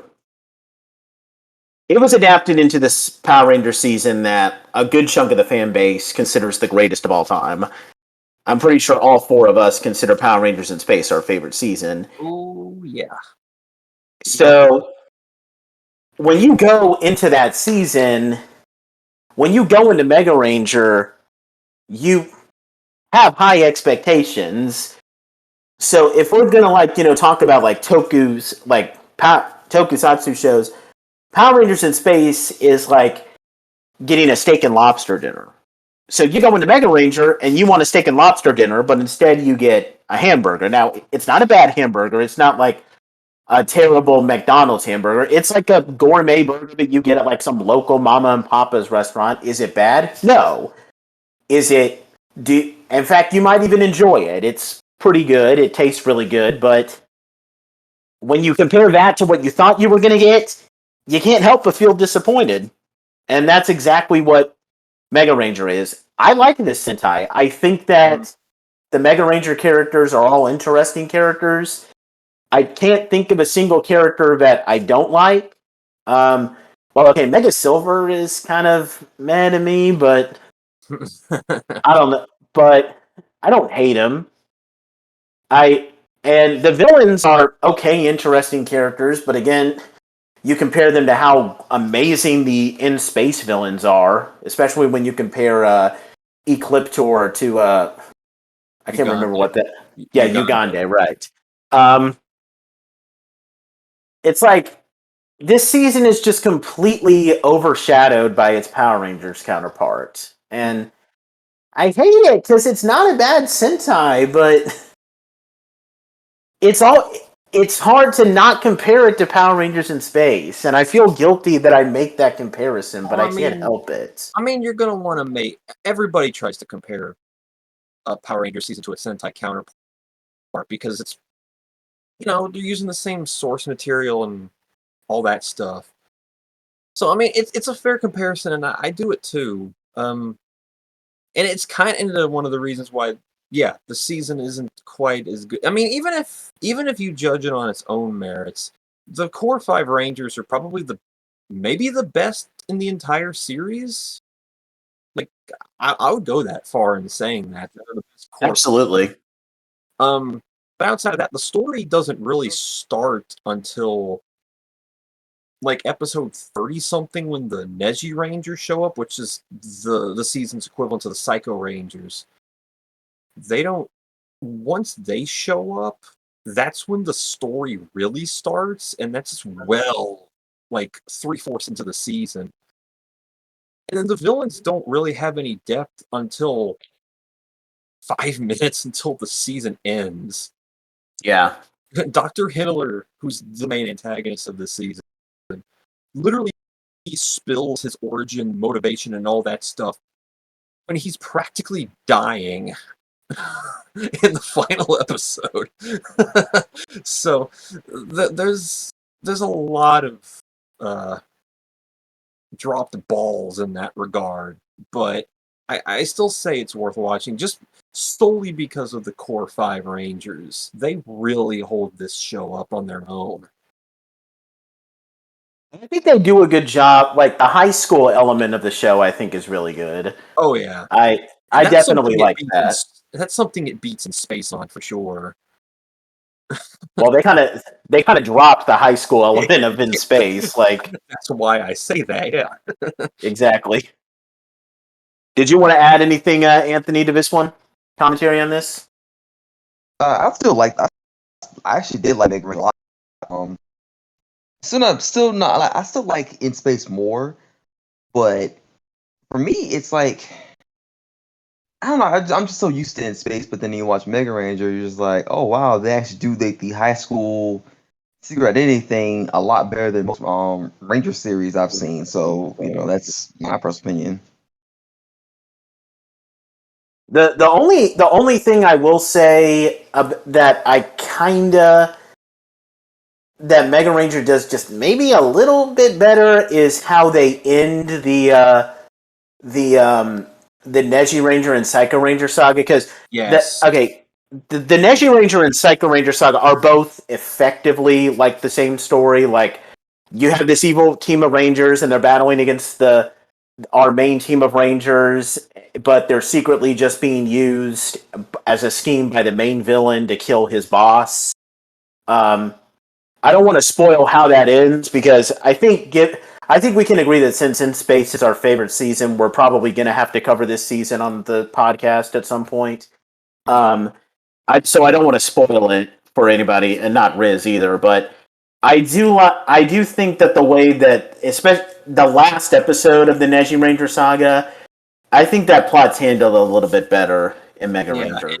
And in hindsight, I feel like that really would have made the ending to In Space a lot more impactful too if they had taken the Mega Ranger approach with that. And I don't want to give any spoilers. We can't really give much details, but I mean, we'll have to see how Riz thinks about it when we check the Sentai out. So just keep in mind what we're talking about here, Riz. Sounds good to me. Yeah. All right, next up, we have Seiju Sentai Gingaman, which features a classical elements theme. It was adapted into Power Rangers Lost Galaxy, and it revolves around, but it is nothing like Lost Galaxy. It revolves around 5 warriors from a hidden forest who are chosen as the new warriors for their forest called Gingaman, but they get separated from their home when an evil pirate gang called the Bioman invades Earth. And they must protect the world from the ball bomb while trying to find a way home. The Rangers include Ryoma, Ginga Red, Hayate, Ginga Green, Goki, Ginga Blue, Hikaru, Ginga Yellow, Saya, Ginga Pink, and later on, they get joined by Ryoma's older brother, who was originally supposed to be Ginga Red before he got separated from the Rangers. Very similar to the element of Lost Galaxy. Ryoma's older brother, Hyuga, who becomes the Black Knight. A fun fact about Hyuga, he was actually played by the same guy that played Sasuke, Ninja Red, and Kaku Ranger. This is the first Sentai to feature a full team power up transformation in the series. As you can see on the left side of this, we have the lights. They're called the Lights of Ginga in Ginga Man. They're called the Lights of Orion in Lost Galaxy, so not really much of a difference. You know, not many people talk about this Sentai. Many people find it to be boring. I have a completely different opinion of this Sentai. I think it's better than Lost Galaxy, and I don't like. I have never jumped. Like I have never jumped on the whole idea that Lost Galaxy is like one of the greatest things in Power Rangers. Like everybody makes it out to be. I don't hate it, but it was just never my cup of tea. Even as a kid, I remember not being super into Lost Galaxy. I love Ginga Man. I love the classical elements theme of it. I think the whole villain dynamic with having the four different generals was cool. You're starting to fight. You're starting to fight. One of our viewers on the Twitch is saying, "Bro, Lost Galaxy is one of the best." Okay. One of our new Lost- followers, Henry FCG. Just gonna Okay, Henry, if you can do that. Okay, I'm not insulting Lost Galaxy. I still think it's a good season, just not one of the best. That's all. Yeah. I don't hate it. To me, Lost Galaxy, I don't want to say top 10 because that's not correct. I'd say more like top 7. It falls in there. I put it into a tier of seasons where I give it like a B plus rating because they put effort into it. It's made by people who clearly care and want to do it good. I just don't think all the efforts hit bullseyes. Yeah. No, I agree. There's some stuff that did Yeah. that was just flatlined a bit.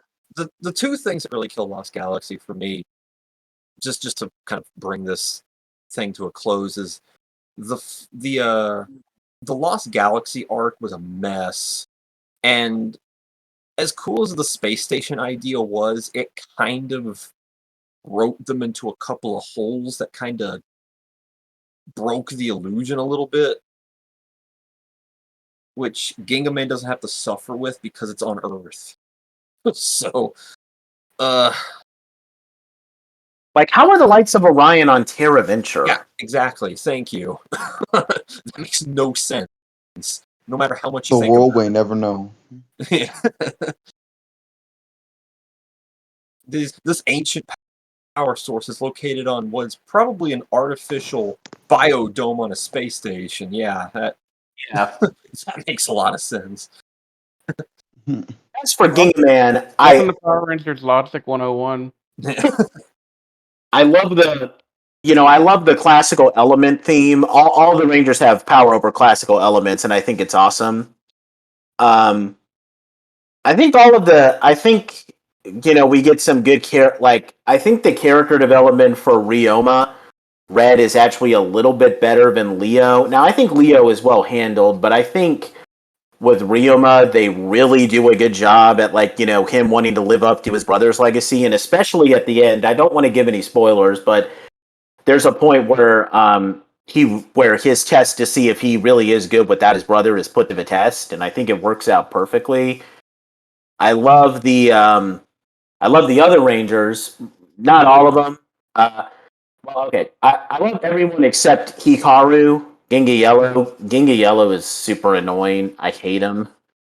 But if I take him out of the picture, it's fine. And I don't hate. He's not bad enough to ruin the show for me. He's just kind of annoying, but I can tolerate him because there's 5 other people that are awesome. My favorite would probably be Ginga Blue, just because I think he's just I don't know, he's just so likable you can't hate him. Yeah. there's not much else I can really. I can't go into much detail because I really love like the classical elements theme of it, and like there are elements of the story that I feel like. Well, I just feel like this season like hits me on a personal level that I can't explain, and that's why I enjoy it. I do think it's better than Lost Galaxy, but hey, I don't hate Lost Galaxy, but I think this one is better. Yeah. I think Ginga Man doesn't really do anything like groundbreaking or like super noteworthy. It's just solid from start to finish. The plot has a good couple of twists and turns here and there. The characters are well written, but it's not like Jetman or Shinkenger where it does really wild and new ideas. But what we got is just good, solid writing. It works. Did you want to add anything, Anthony? Like y'all said, I really enjoy Ginga Man, and I'm not actually. I do like Lost Galaxy in most regards. Like you said, the Lights of Orion thing was really dumb. I'm not gonna lie, that story arc was just so stupid. But other than that, I mean, that's it really. I probably will give Lost Galaxy this over Ginga Man. There's a part of me that actually likes the original Magna Defender more than the original Black Knight before he was replaced. I can sympathize with that. Can you? Yeah. Yeah. Huh? Yeah, I can. I understand. I think Magna Defender was a little bit more tragic. Yeah. Absolutely. And one other thing that doesn't make sense just to do this, they copy a lot of episodes. Like Lost Galaxy copies a lot of the plots from the Ginga Man fillers, especially in the Lights of Orion saga. Another one that doesn't make any sense.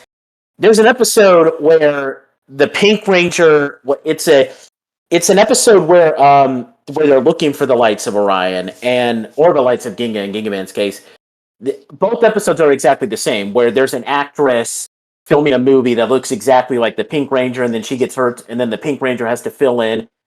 It makes sense in Ginga Man because it's being filmed on Earth. How are they filming a movie on Terra Venture? Why can't they film a movie on Terra Venture? That just seemed weird to me. Like filming, like you're a space colony, and yet you're investing some of your money into filming a movie there. Like, who's going to see the movie? I mean, They can translate the movie back to Earth. That's not a problem. Yeah, I know. That just seemed like a really weird priority on a space colony for me. Yeah. Well, I mean, okay, so not to get honestly, into a Lost Galaxy review, but like the way I view a colony like that is they're their own self-sufficient community. They're not just there to be a colony. They have to also have like some humanity of the arts, and mhm. movie making is an art. Like if you're just there doing technical and STEM work, you're gonna get burnt out. You have to have something fun to go with it. Mm. So I kind of support them having and then Okay, I guess I can see that. and then compare it to the other season that's trapped in a dome. There's no reason for mob mentality to be important. This I can let this slide. Okay. Okay, you guys have convinced me. Okay, But I they're can gonna see be that. that's a different story. You super know? cheap though.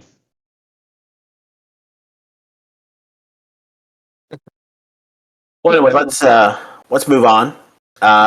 Definitely. QQ Sentai Go-Go 5, Chicken. which features an emergency rescue theme. This season revolves around the 5 Tatsumi siblings. Once again, all the Rangers are siblings in this season. They're all working in emergency services. They get reunited with their estranged father, who gives them weapons he was designing to battle against an evil family of demons called the Saima clan. They include it's from oldest to youngest here. Matoi, Go Red, Nagare, Go Blue, Sho, Go Green, Daimon, go yellow, and Matsuri, go pink. I know what you're thinking. Why is the Silver Ranger not pictured here? Well, that's because the Silver Ranger does not exist in Sentai. Titanium Ranger, thank you very much. Well, he would have been called Go Silver in Probably. in Go 5. There was a suit actually created for the character, Go Silver, but it got scrapped due to budget issues. But then they later, they didn't make the suit, they designed it, but then they actually made the suit here in the US to become the Titanium Ranger in So, Lightspeed Rescue. so just to answer the question in the audience chat, Henry, Titanium Ranger is a fully American invention. So in the Japanese counterpart, QQ Sentai Go 5, we didn't actually have a Titanium Ranger. That's an American thing only. So it's only in uh, Lightspeed Rescue. I have to think what the name of the season was in America. God. Yeah, yeah. Go 5 was the last season to not have a sixth ranger or extra edition in any way.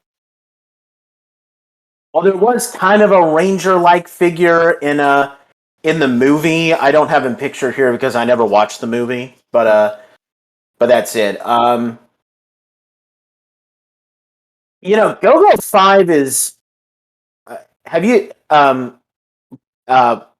well, Go-Go 5 is weird for me because here's the thing. I grew up with Lightspeed Rescue. Like Lightspeed Rescue was probably like my favorite show when I was a kid. So I go in with Go-Go 5 and it's good. I like it. I do think that they do a better job with the emergency rescue gimmick because there's like multiple episodes where they really do emphasize like the Rangers having to go in and like save people from like a burning building or something. I think they do that a little bit better in Lightspeed Rescue and Go 5. Yeah, My problem though is that, well, I mean, first of all, the lack of the Titanium Ranger is noticeable for me. I know I shouldn't judge it by that, but the Titanium Ranger is one of my favorite characters in Power Rangers, so I'm going to notice that, unfortunately. That's understandable. But I think one of the problems I have, so all five of the characters, well, okay, not all five of them. Go Yellow is kind of annoying. I don't care for Daimon that much. The other four are pretty cool. I probably like Go Green, Show the best. I think he sees the most development, which is funny because his Power Rangers counterpart Joel is also probably the most developed in Lightspeed Rescue. I think my bigger problem though is like how the ending works because like Lightspeed Rescue definitely has the better ending here because like they actually have to physically battle the main villain, Queen Banshira. They don't do that in Go 5. Well, they do, but then like they defeat her, and then she starts reviving the previous villains. Like I pointed this out when we reviewed Lightspeed Rescue on the Otaku Sentai Digiranger channel. In the penultimate episode, um, where in the penultimate episode where they battle against the super versions of Diabolico and Olympius, and they defeat them. That's the final battle in Go 5. I'm sorry that I'm spoiling that, but I already pointed that out in the DigiRanger channel. So that just doesn't seem as great of a final battle as what we got in Lightspeed Rescue. I love Lightspeed Rescue's final battle. Like Patrick, have you seen this Sentai all the way through now? I've only seen half of it. Okay. So yeah, and unfortunately we can't ask Anthony because unfortunately Anthony had to log off. He's fine, everybody. We just wanted to point that out.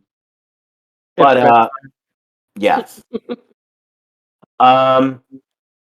Yeah, I would still recommend watching this Sentai. It's good. I I don't.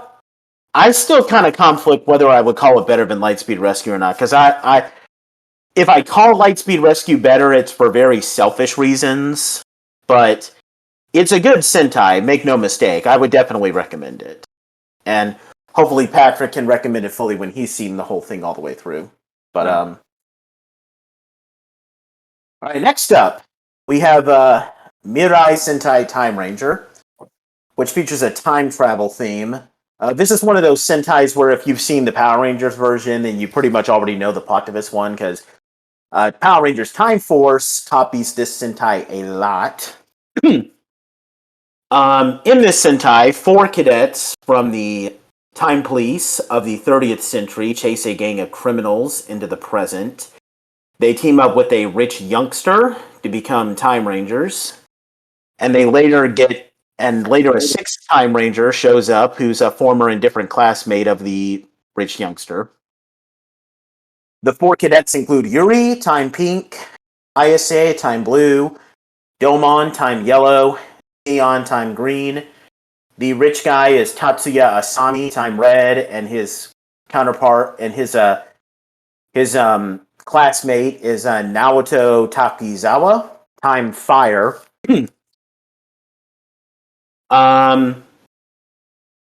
So I'm the only one who's seen Time Ranger. I know Anthony's seen a couple of episodes, but he hasn't seen it all the way through. I've seen the first one or two. So this season is great. This is probably my favorite season that was adapted into a Power Ranger season. I really enjoy it. People are probably going to ask the $1,000,000 question, is this better or worse than Time Force? And I can tell you this right now. I've been debating that question for 7 years in my head, and I do not know. I cannot give a solid answer. I could debate whether I like this one or Time Force in my head for 10 hours, and all I would have done is just given myself a major headache. From what Like- I've heard, What are you trying to answer? which is better? Oh, yeah, I don't know. From what I've heard from people who have seen both, people say that Time Force has the better villains, but Time Ranger has the better cast of Rangers. So I can definitely understand that because the villains in Time Force are amazing, but then we have some of the weaker characters on the Ranger side, like Lucas and sorry Nate, but Kate is kind of weak as well as a character to me. Well, when it comes to like the stronger characters, like that's debatable. So like when it comes to the Red and 6th Rangers, now I personally prefer Wes and Eric. I do like Tatsuya and Naoto, and if someone were to come up to me and tell me that they prefer Naoto and Tatsuya to Eric and Wes, I won't be mad at them. I can accept that opinion. I mean, it's like someone telling me that they like Time Force more than Power Rangers in Space.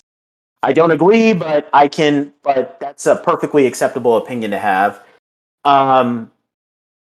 Pink, they're both about equal. Jen and Yuri are both really great characters. I think that's the more important question, and you answered for me. Thank you. Yeah. Green, I definitely prefer Trip to Sion. Sion's probably my least favorite. He's just boring. I don't remember him doing much. Yellow is weird because they're both completely different characters. Because Yellow is male in Time Ranger, and Yellow is great in Time Ranger. I love Domon. I think he has a really great story. I like Katie. I can understand Wes. I can understand, what Riz is telling me that, that she's kind of weak. So I don't know. I just like Katie for like the energy that she gives and like all the positive vibes. I just think she's fun on a personality level, but He's fine, but what true impact does he have besides having a bubbly personality? I mean, I guess in that regard, I would have to say that Yellow is better in Time Ranger. yeah. Ilmon is better. I And mean, as for the Blue Ranger, there is absolutely no contest. ISA is like my favorite Blue Sentai Ranger. Like he takes Lucas, breaks Lucas's back over his knee, and throws Lucas's dead body into the ocean. I mean, Like- Lucas, even compared to other Blue Rangers, isn't very high on the list anyway. yeah.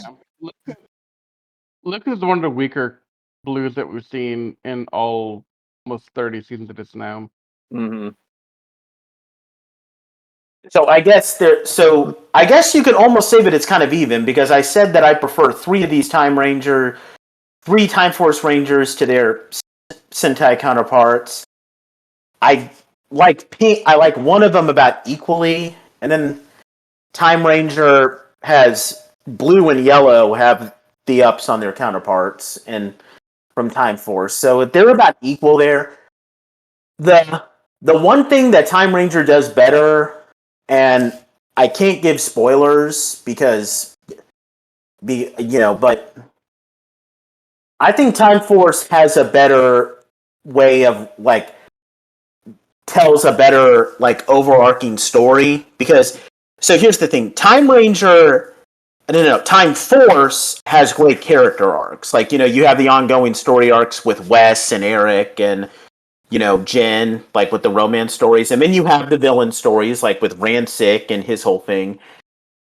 But the thing about Time Force is that a lot of major things, like Frax breaking away from Rancic, and Frax releasing that giant dragon robot after the Rangers, which causes Alex to come back, and then Frax building another robot at the end that when battling with the Q-Rex causes all those portals to show up in the sky. All that stuff is just stuff that it just happens. There's no build up to it. It just happens. In Time Ranger, and I'm not going to spoil anything, that like the ending with like those vortexes showing up in the sky, that's like the final end game of like a plan that is built up to throughout the series, and it's perfect payoff, if that makes sense. So, Time Ranger probably handles the story better. Time Force does have the better villains. Rancic is an amazing villain, and Rancic doesn't have a Sentai counterpart, by the way. The main villain in Time Ranger is Don Del Nero, whose suit was used for Gluto, who, funnily enough, was a comic relief villain in Time Force. So yeah, I can't decide whether I like this better than Time Force or if I like Time Force better than this. And hopefully, when we review it, that's one of the reasons why this might be the biggest Sentai I'm looking forward to reviewing on the show, because maybe you guys can help me decide which one is better when we check it out, because I can't, because I desperately need some help with that.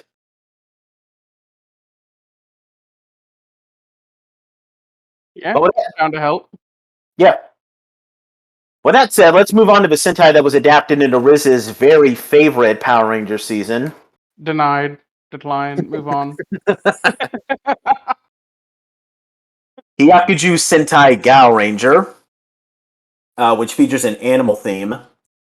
It was adapted into Power Rangers Wild Force. This is once again another season where if you've seen the Power Rangers season, then you know the basic story to this. 5 young adults are recruited by power animals to become the next generation of Gao Rangers and defend the world against the evil Orgs. And yes, they are called Orgs in Gao Ranger too. No, hold on. Before we go any further, Henry, no, I hate Wall Force with a burning passion. With sarcasm. It's probably one of my least favorite seasons. The only thing worse to me than Wall Force, it's probably Operation Overdrive and Ninja Steel. That's the name of it. Yeah. No, I hate Wild Force with a bloody passion. Sorry, that was sarcasm on our part. I had to set the record straight because I can't let people think I like this thing. That's just an egregious error, and it just makes me look bad. You take this personal. Personal. I can't. No. I hate Wild Force. It was so bad. Please never make me watch it again. But we also have agreed to review it at some point just to let me rant and rave. But so I have to watch it again for that. But yeah. Okay, so with that said, so the Rangers include Kekeru Shishi, Gao Red, Gaku Washio, Gao Yellow, Kai Samezu, Gao Blue, Satoru Ushigome, Gao Black, Sai Taiga, Gao White, and then they later get joined by Sukimaru Ogami, Gao Silver.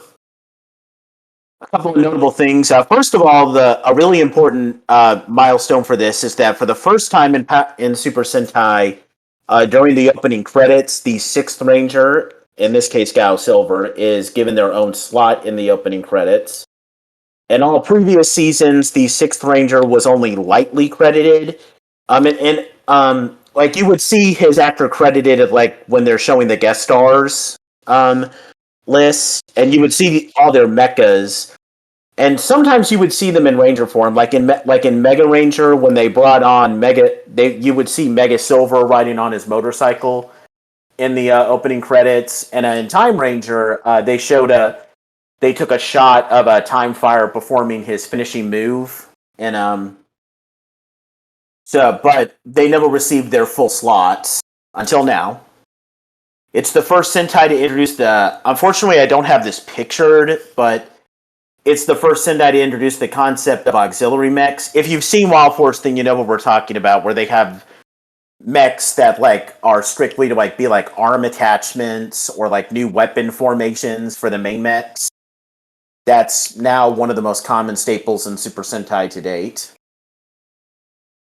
This Sentai marked the 25th anniversary of Super Sentai, and as such, it featured a special movie called Super Sentai Gao Ranger vs. Super Sentai. It initially featured a team of Sentai Rangers called the Dream Sentai, which you can see in the bottom right-hand corner here, where they got Big One from Jacques, Red Falcon from Live Man,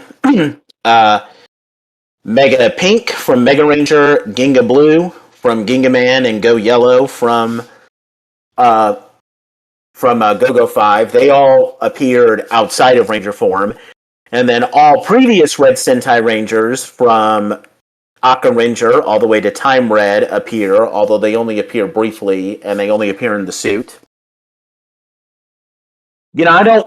I've seen Gao Ranger all the way through. I don't recommend it, and lucky for you, Riz, I don't think I really want to revisit it and review it here on the podcast. I'm going to spare you from that. The only real difference is that the Red Ranger in this one is not a jungle boy. He's a vet. And funnily enough, he's not boring, actually. Like, he's just boring. He's not as annoying as Cole. I think Cole was one of the worst Rangers ever, by the way. But the villain dynamic is a little different too.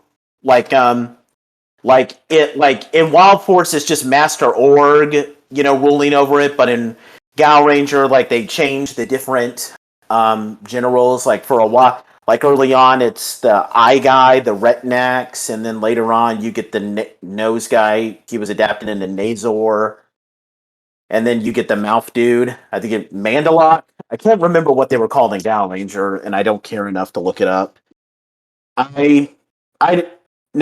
the Gal Ranger versus Super Sentai movie is amazing. I do love that one. It's probably everything that Once a Ranger from Operation Overdrive should have been, with how kind of having the Rangers, kind of doubt their abilities, and then you get like an elder team to like impart some wisdom onto them. But Gal Ranger as a season, I'm just not a fan of it. We're probably not going to cover it here on the show. Good. Thank God. Yep. I can sleep well at night now. Next up, we have Ninpu Sentai Hurricaneger, which was adapted into Ninja Storm. Features a ninja theme. It's pretty similar to Ninja Storm. 3 misfit students from the Hayata's Way Ninja Academy become Hurricanegers to battle against evil space ninjas called the Jakanja. These 3 include Yosuke Shinai, Hurricane Red, Nanami Nono, Hurricane Blue, and Kota Bitou, Hurricane Yellow. They later get joined by ninjas from an opposing school, who call themselves the Denko Seika Go Rider. Their adopted brothers, Ikou Kasumi, Kabuto Rider, he's Crimson, and his younger brother, Ishu, Kuwaga Ranger, Navy.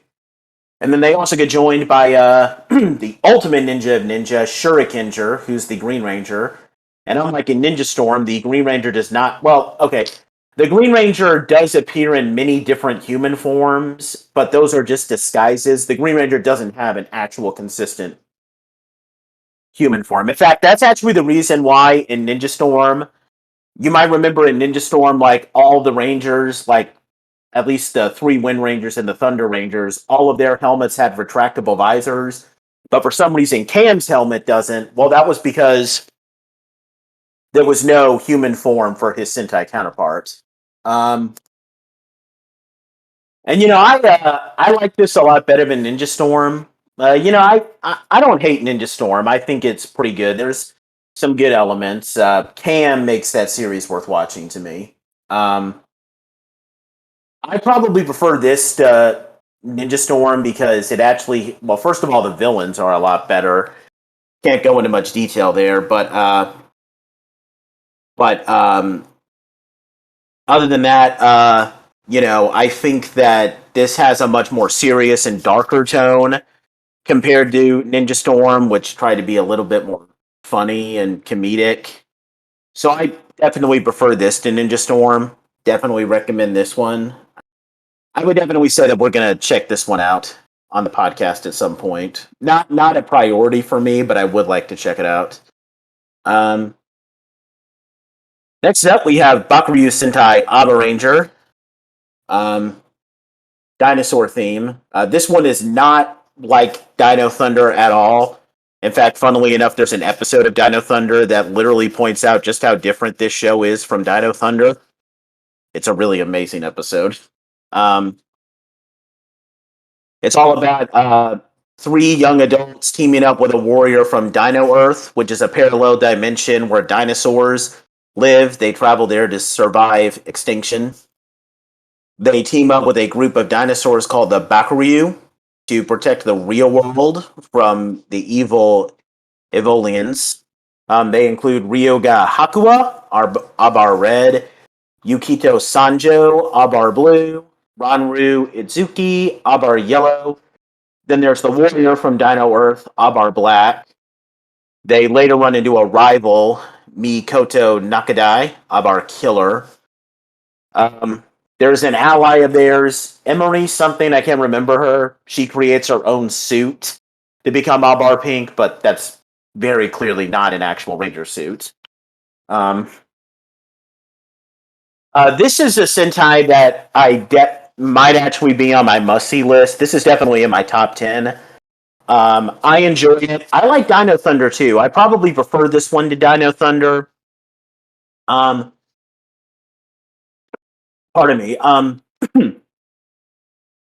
But both series are both very different, and they're both good in their own right. So I prefer this to Dino Thunder. Now, if someone were to tell me that they like Dino Thunder more than this Sentai, I would be fine with that. I mean, Dino Thunder has its own appeal because like the Black Ranger here is just another Black Ranger, while in Dino Thunder it's literally Tommy, a legend. So it's a big difference. But I would highly recommend this. And yeah, this is probably my favorite dinosaur Sentai. There's 4 dinosaur Sentai, believe it or not. This one is probably one that I would definitely recommend. Unfortunately, Anthony's not here to back me up, but I know he would. Next up, Tokusou Sentai Die Ranger. I mean, Deca Ranger. Why did I say Die Ranger? Dang. Sorry. This season features a police theme. It's pretty similar to SPD. It's about the 5 members of the Earth branch of Special Police Deca Ranger, which is what SPD stands for in Deca Ranger, to defend the world against alien criminals. The 5 include Bon Akaza, Deca Red, Hoji Tomasu, Deca Blue, Shinichi Sen, Inari, Deca Green, Jasmine Raymond, Deca Yellow, and Umeko Kudo, Deca Pink. They later get joined by one of the elite members of Deca Ranger, Ketsu Ira, who becomes Deca Break. That's the white. He was adapted into the Mega Ranger, into the Omega Ranger. And the Omega Ranger does have a human form in this Sentai. Unfortunately, Disney was incredibly cheap and didn't want to give enough money to hire another actor. There's also their mentor, Doggy Kruger. Yes, that's also his name in Deca Ranger. He becomes Deca Master. Their lab assistant, Swan Shiratori, Deca Swan. She only appears in 2 episodes, similar to how the Cat Ranger only appears in 1 episode. There's also 2 additional Deca Rangers to bring this whole thing up to 10. Making this the first Sentai to feature more additional Rangers besides the 6th Ranger. In the upper right-hand corner, we have, pardon me, Deca Bright, who's like a mentor to Deca Break, only appears in 1 episode. And then Deca Gold, who only appears in the movie, and even then for just 2 seconds. This Sentai is the only Sentai to win the Sei-un Award, which is a Japanese media prize that goes to the best science fiction work of the year. So that's a pretty impressive feat. Now, as for this Sentai, I know that Patrick's seen a couple of episodes and couldn't get into it. Yeah. Is that right, Patrick? Yeah. I watched probably about 10, and it didn't really feel like it had much of a story. Does that continue? Yeah, that's definitely the case. So in Deca Ranger, in SPD, they have a more ongoing story, and it's not just that, but they have a main villain, Emperor Grum. Emperor Grum is not in Deca Ranger. He's a completely American-made villain. The closest thing that the show has to a main villain is Agent Abuera, who was adapted into Broodwing. But even then, I mean, most of the villains are just freelance. And I get what they're trying to do. You know, they're making it more of a police theme, so like there's no overarching plot, and every episode is just the case of the day. But I probably prefer SPD because, you know, I think SPD. Well, first of all, SPD has much better characters. I like the Deca Rangers; they're all fun characters. But Sky is my favorite Blue Ranger ever, and Yes. Hoji doesn't even hold a candle to Sky.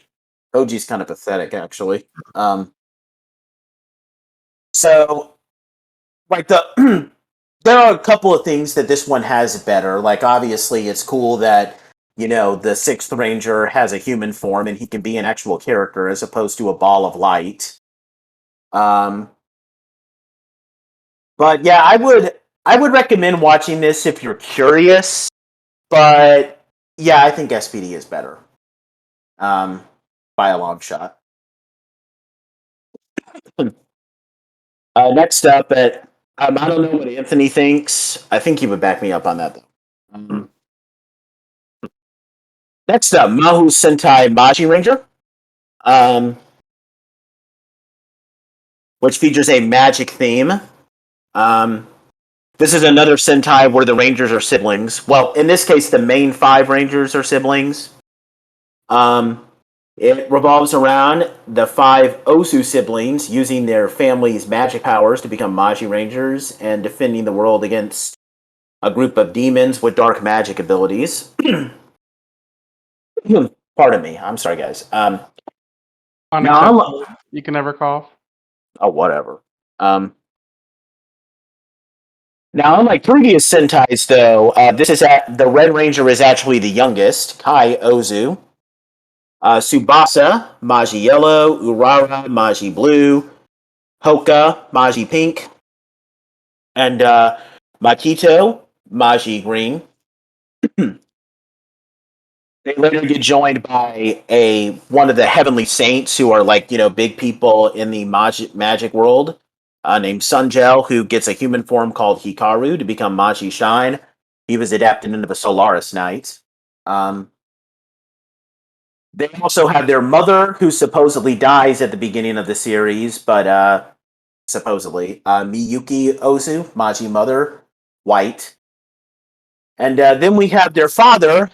And again, I know that's kind of a spoiler, but if you've seen Mystic Force, then you kind of know. Isamu, who initially starts the series off as the villainous Purple Wolzard before becoming the Crimson Wolzard Fire.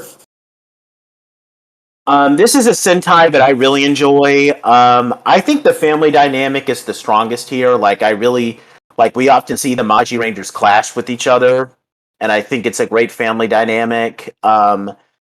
I definitely recommend this. This is a lot better than Mystic Force because even though one of the biggest criticisms of Mystic Force is that it focuses too much on Nick. Like Nick pretty much gets all the development. Kai does get the bulk of the development in this show, but every Maji Ranger um, gets their moment to shine, basically.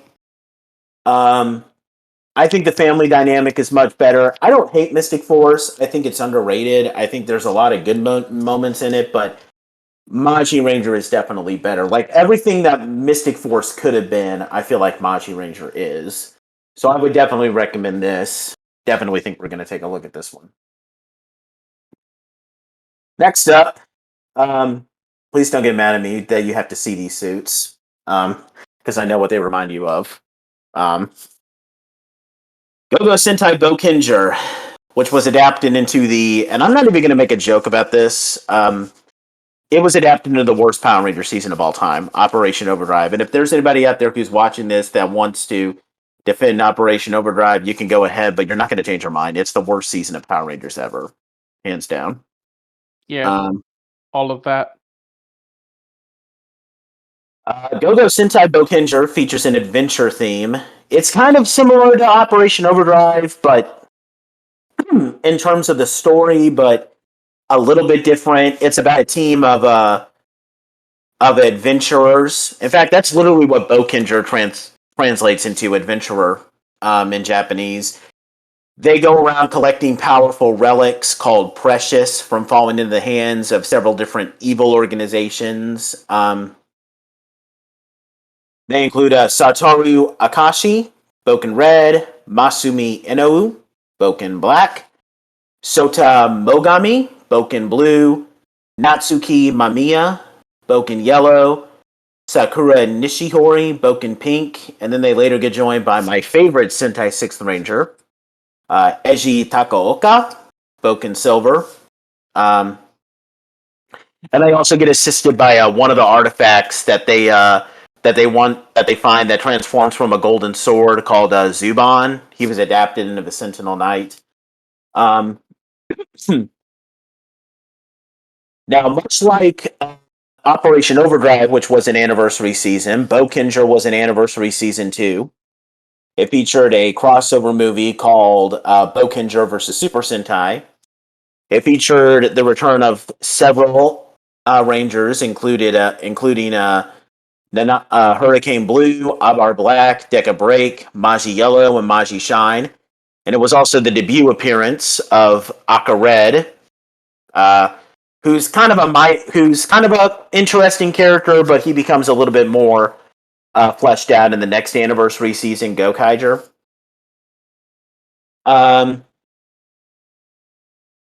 So about this Sentai, and I know Patrick's seen a couple of episodes, and I'm pretty sure you told me you liked them, Patrick.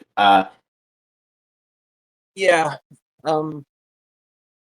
The looking at how Bokenger handles the adventure stuff, where it's more, it just feels like that Overdrive really should have used that motif a little bit more true to heart.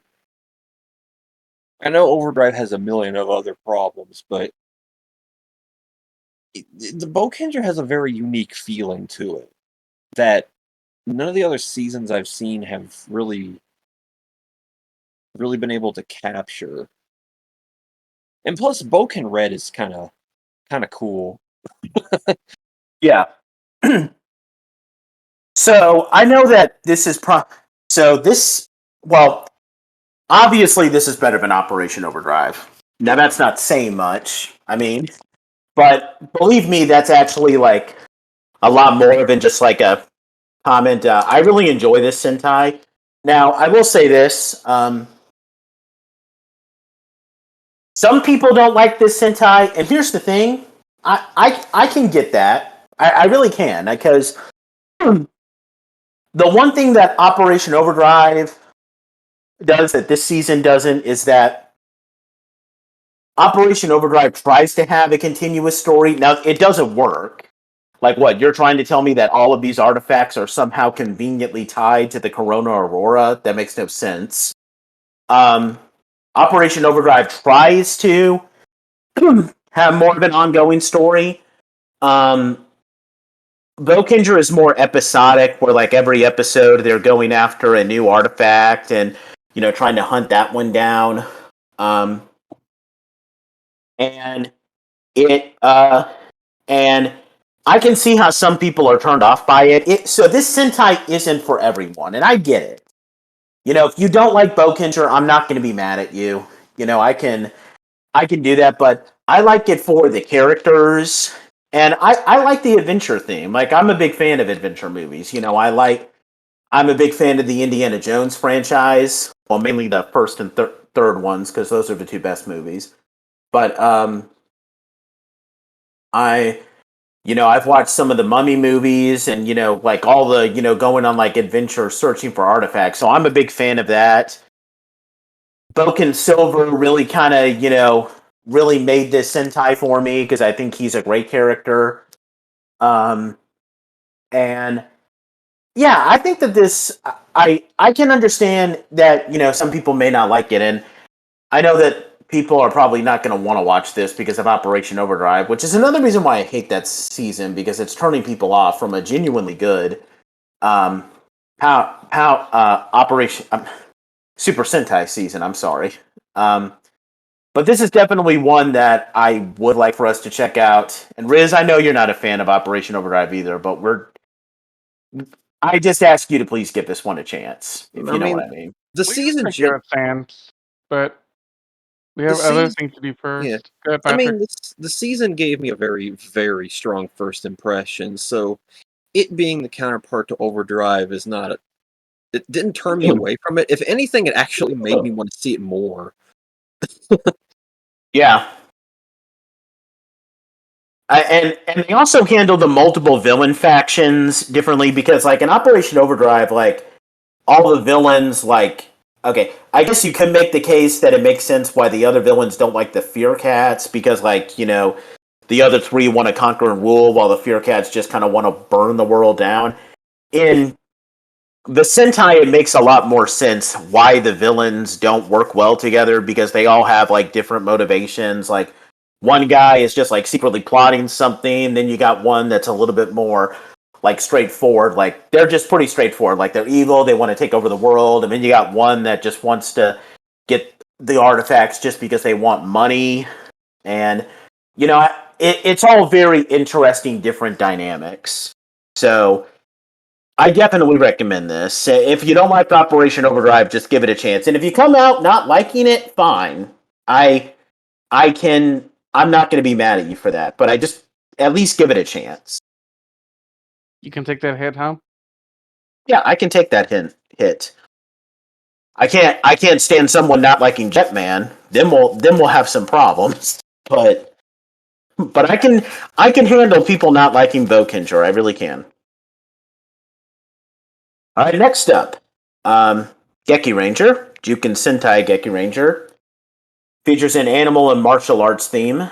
This is kind of similar to Jungle Fury. Kind of weird. You would have to see it. Jungle Fury does copy some stuff.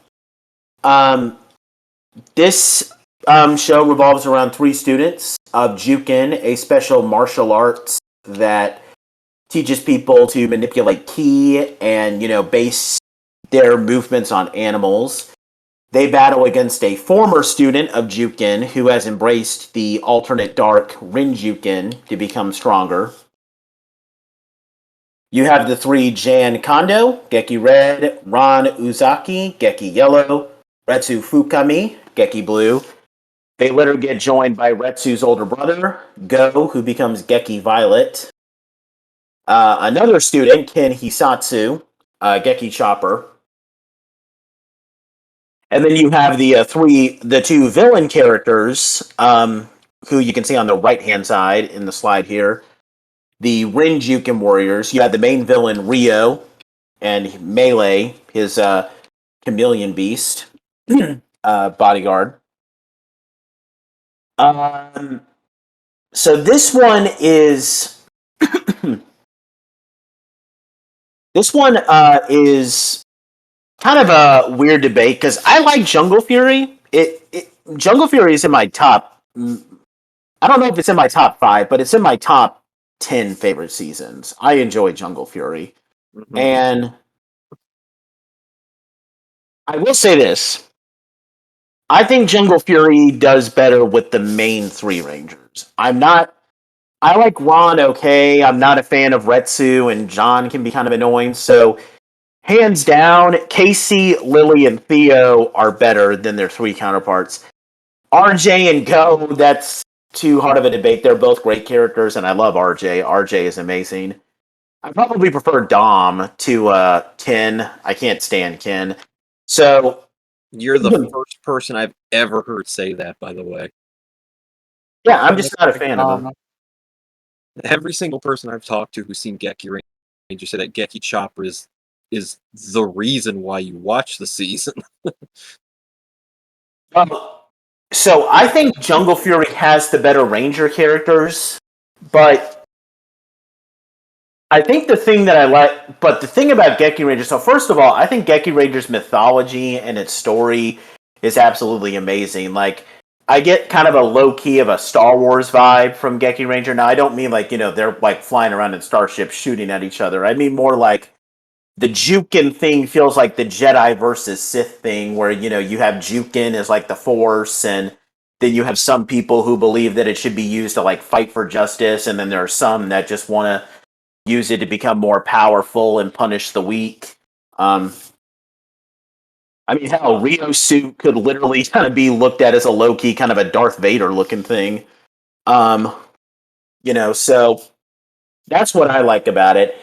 The mythology surrounding Jukin and the story leading up to that is absolutely amazing. With the because I don't want to spoil anything. But let's just say that those 7 the Paishuan Masters, who by the way those animal forms that you see them in the final episode, that's their natural forms. That's the only forms that they have in Geki Ranger, and they're very fun characters too. In Jungle Fury, they're all kind of portrayed as being like the same old wise masters. I think Master Fant kind of has a bit more of a story, and Master Finn is cool too.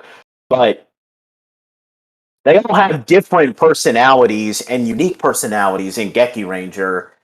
And they have a mythology, and then have those 3 overlord people, like Rizaka, Carnosaur, and Angelica. I can't remember what they're called in Geki Ranger.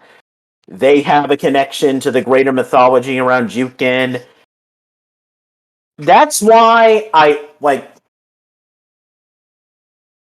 probably might prefer Geki Ranger by just a hair, because I think Geki Ranger does better with its overall story. So if you want to give me the perfect show, Geki Ranger also does better with the villains. I don't hate Jared. I think Jared is a decent character. I wish they would have shown more of an internal struggle. Rio is what makes this show for me. Rio's whole story of his backstory and what caused him to go evil and how he ultimately ends up. I don't want to give any spoilers, but I think it's just perfect. Rio might be a top 5 villain for me. The perfect show for me is if you take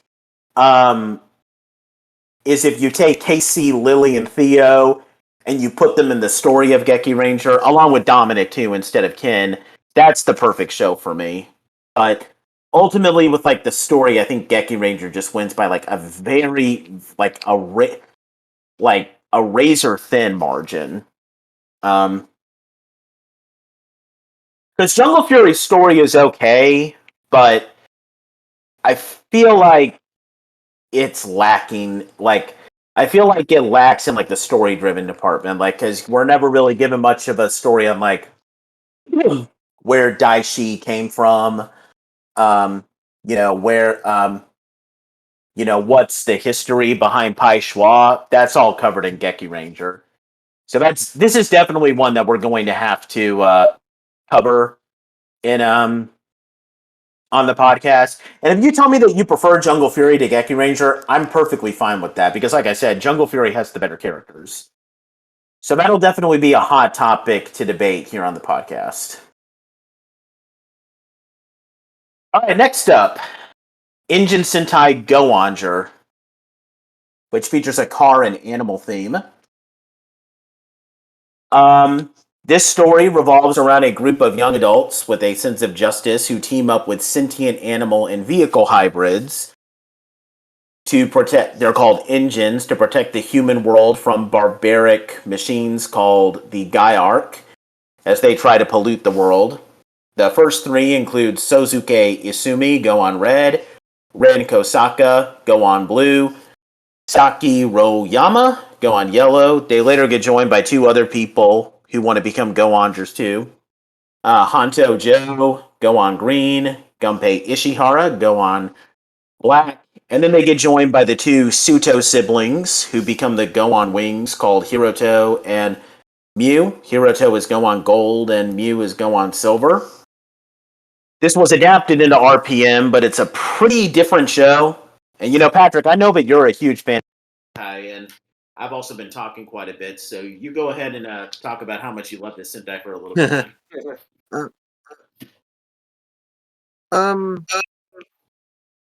I can hear myself in your mic again, Nathan. Yeah, I'm muting it. It's think of it as Car Ranger and its goofiness, but it's not meant to be a parody. It's a season with silly characters with a serious plot. Did I say that right? A season with silly characters with a serious plot, basically. Sillier than the twins? Oh, and the Boom Twins? Well, the Boom Twins weren't really silly. They were just annoying. But it's clear that the core five characters are a little bit immature. Like they never stated if they're teenagers or not, but they're not serious, to put it lightly. But it never gets to the point of the happened in Car Ranger where the villains want a loss because of eating the wrong food or something like that. Because the antagonists are basically pollution demons. I guess that's how I can describe them. And it's basically a war between the engines and these pollution demons, where humans kind of got involved with the engines and everything. But it's got very good characters to it, and it starts off really silly, but then it gradually gets darker as it goes, and the final arc is pretty grim to the point where you're actually worried for people's lives. It's kind of jarring when you look at the first episode to the final episode. But yeah, you cannot go into the season through the lenses of RPM because the tone of these two seasons are just It's night and day because in one you're yeah. facing the apocalypse essentially, the other one you're not. Yeah, there's nothing really apocalyptic in Go Onger. I mean, RPM even directly threw a couple of insults at how jarring its tone was from the Sentai it was adapted from, because the mechs from Go Onger and RPM and Go Onger, they're living creatures that speak. That's why they have eyes and stuff. Yeah. So it's something you have to experience. It's like I'm gonna say the same thing I said about Game Man. It doesn't do anything wildly special, but it's just solid. Very, very fun from start to finish, really. No, that makes sense. I mean, they took a lot of liberties in the story for RPM, and Oh yeah. so Yeah. I know Patrick's not a big fan of RPM. Now, I like RPM. It's probably at the bottom of my top 10. I can understand what Patrick is saying about it, but I still might prefer this to RPM to some extent Yeah, I sure do. because the problem with because one of the issues I have with RPM is that all of the character development, like, okay, some of the Rangers get character development. Like, I mean, like, there's literally a series of episodes where everyone except Dylan has a story revolving around their backstory. But aside from that, most of the story is just revolving around Dylan and Ziggy. And Go Onger,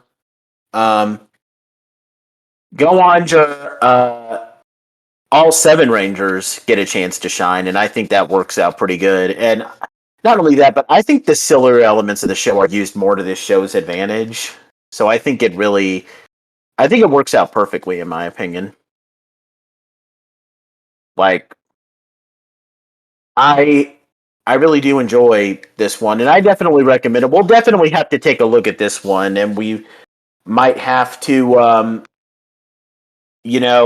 make some comparisons to RPM. But this is definitely one that I recommend, and I know that there's some people in the audience that might, for those that are watching, that might disagree with us about RPM. I don't hate it. I know Patrick isn't a big fan of it, I mean, I don't but particularly hate RPM either. I just find it painfully average more than good. I watched RPM for the first time a little bit after I met you guys originally. And to me, watching RPM, I never got that this is the season of Rangers, like, when we talk about the best seasons, we always come down to Space and Time Force. And, you know, those are the two that we all talk about. Some people might say Lightspeed Rescue is up there in the top three or whatever, but RPM just, it never struck me as anything more than average. Um, to be honest, looking back at it now, like if I were to look at the seasons that came before it, I can't say that the only thing about RPM I remember is that Ziggy's a badass because I love his character. Dylan's a brooding character, and he has a sister arc like Andrews. And there's an apocalypse. I have very little recollection of anything important that the others did. Mhm. And so, and that's a problem to me because I can remember pretty dang well um Dino Thunder. I can remember pretty dang well SPD and a couple of the other Disney episodes, but RPM, it just never hit that note for me. Well, I mean, you kind of hit it when you mentioned the Dylan Tanaya thing being like Andrew. It's the same story arc, beat for beat. yeah, And literally. There was nothing extremely different. watered down. Yeah. I mean, it wasn't even like that watered down if you really want to get into it, but like it wasn't interesting. I mean, okay, yeah, it was cool at the time to like watch it, but I didn't care. I was more invested in Andrus and Corone.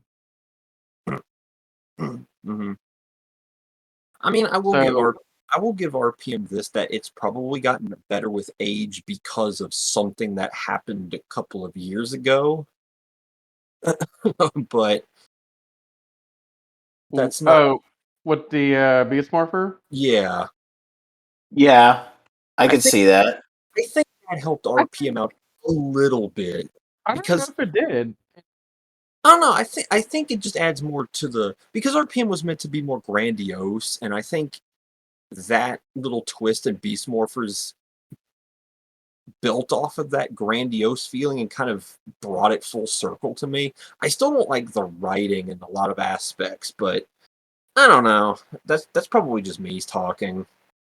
Well, I definitely want to watch Go On there, and we can discuss this in much more detail there. Oh, The final yeah. battle of RPM always bothered me because it's like Go Wander, they literally like it's literally a pretty standard battle between them and like the villain that's used for basically the villain that's used for Venjix's final body.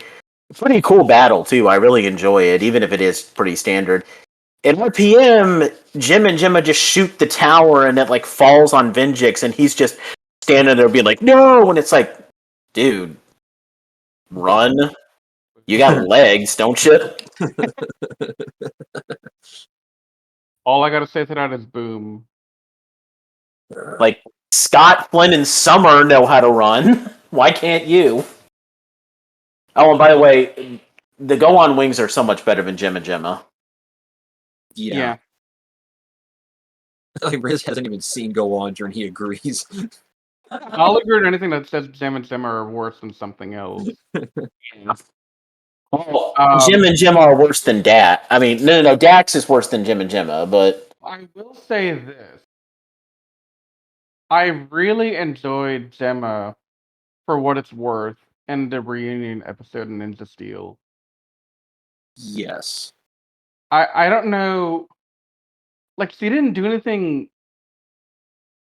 She didn't really do a lot, but just her presence and her couple of lines, I gained more respect for her, and I don't know. I don't know how to explain that better than what I just said. It's because when you separate them, they're actually tolerable. when they're not having to finish each other's sentences. Okay, yeah, you're right, dude. You're right. That's what it is. You are 100% correct. You have to separate the two, dang it.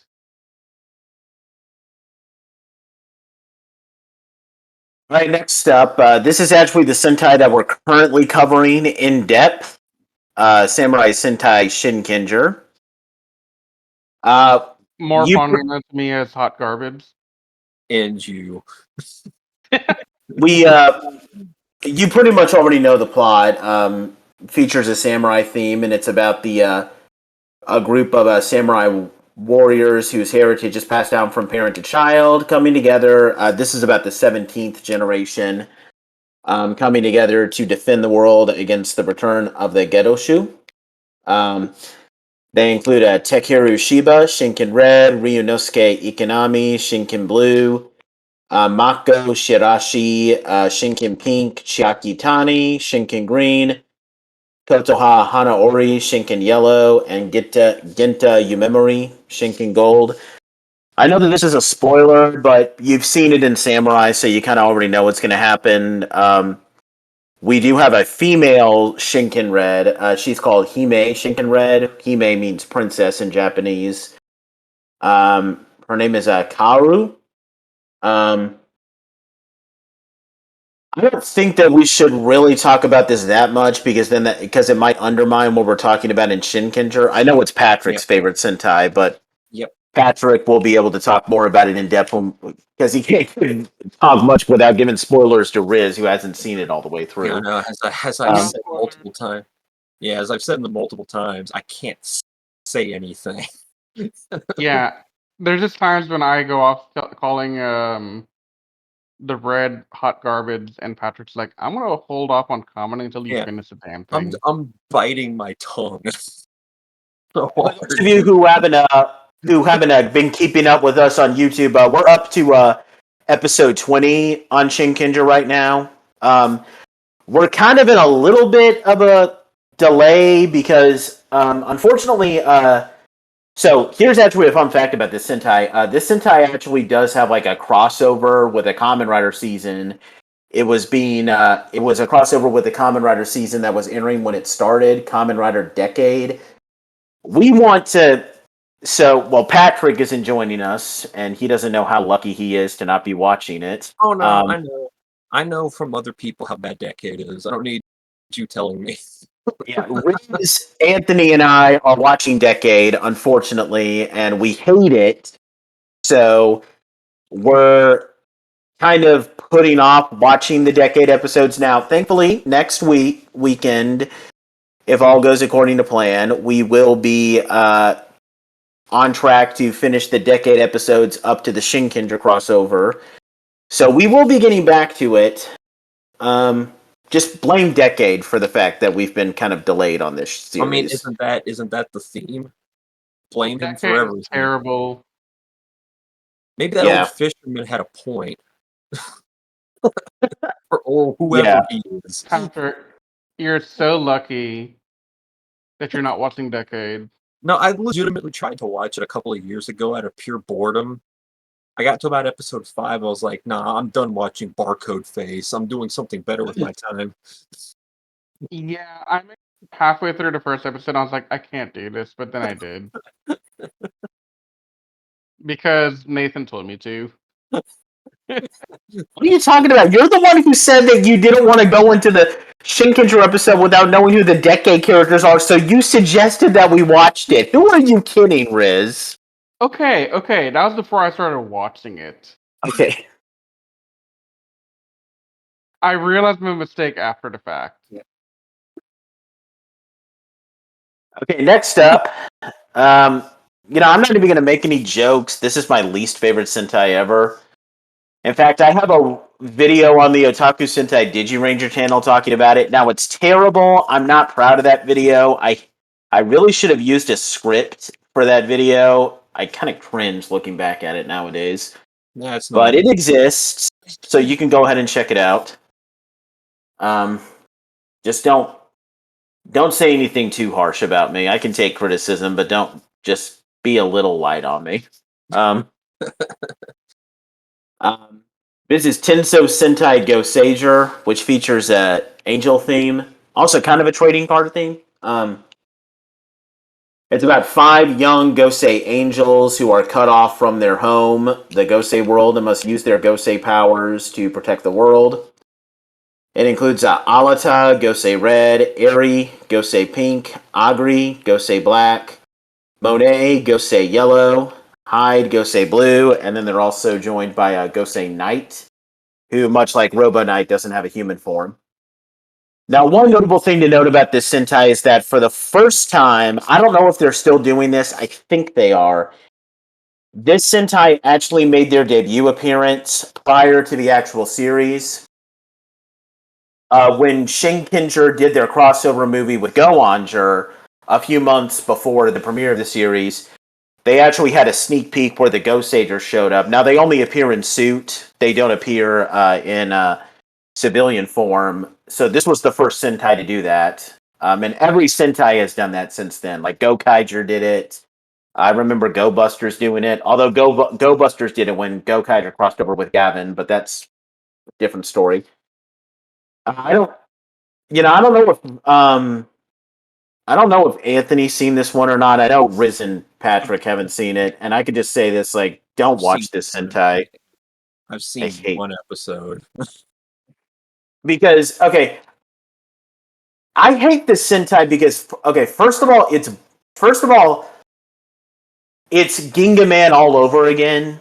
You know, where you get cut off from your home and you're trying to find a way back home. But I feel like it was better handled in Ginga Man, because here's the funny thing. You actually see the Ginga Forest and the life that the Ginga Man had in the Ginga Forest. There's not a single scene in this show that takes place in the Gosei world. How am I supposed to care about whether or not these people go home if I'm not even shown what their home is like? And then, like, all of the Ranger characters are boring. I mean, blue is okay and yellow is okay, and Gosei Knight is, ironically enough, probably the best character. But, like, similar to how Robo Knight is the best character in Megaforce. Aside, Riz, I know you like Gia, but still. She is amazing. You know, I think so the problem with this is that they try to create, so the main villain, Brajira, who was adapted into Brock, they try to make him like a bigger villain, My problem with him is that, like, this Sentai has some of the problems that Geki Ranger has, where the Ranger characters aren't really developed enough. But Geki Ranger had some things to help it. You know, Geki Ranger has a really great story, and it cares about its villains. Ghost Sager is Geki Ranger with everything that made it good taken away, and that makes it terrible. The characters are boring. I don't remember a single story arc. I don't like the suits. These are probably one of my least favorite Sentai suits ever. They look like they have their pants pulled up too high. For me, like, the colored parts of the suits don't look like they're a natural part of the suit. It looks like they're wearing a full white-bodied suit, and the colored parts are just like jackets that are really small As pulled over it. someone who was in a marching band, that's kind of how marching band uniforms are put on, and I can agree with you. Yeah, it doesn't look like it's a natural part of the suit. Like, I can't unsee it now, Patrick. Thank you. You know what I'm talking about. hell, there's literally like a gold line going down the back that looks like a zipper. So, like, that just makes it worse. And I mean, none of the characters are interesting. The villains, like, Brajero is cool at the end, but other than that, he's not, like, I don't know, like, and here's the thing, I don't think it's Operation Overdrive bad. Like, I could write a book about how bad Operation Overdrive is on so many levels. This isn't Operation Overdrive bad, okay? Like, it's nothing like a show that I try to avoid watching or anything. Like, if someone told me that I have to watch this show to save my life, I would do it.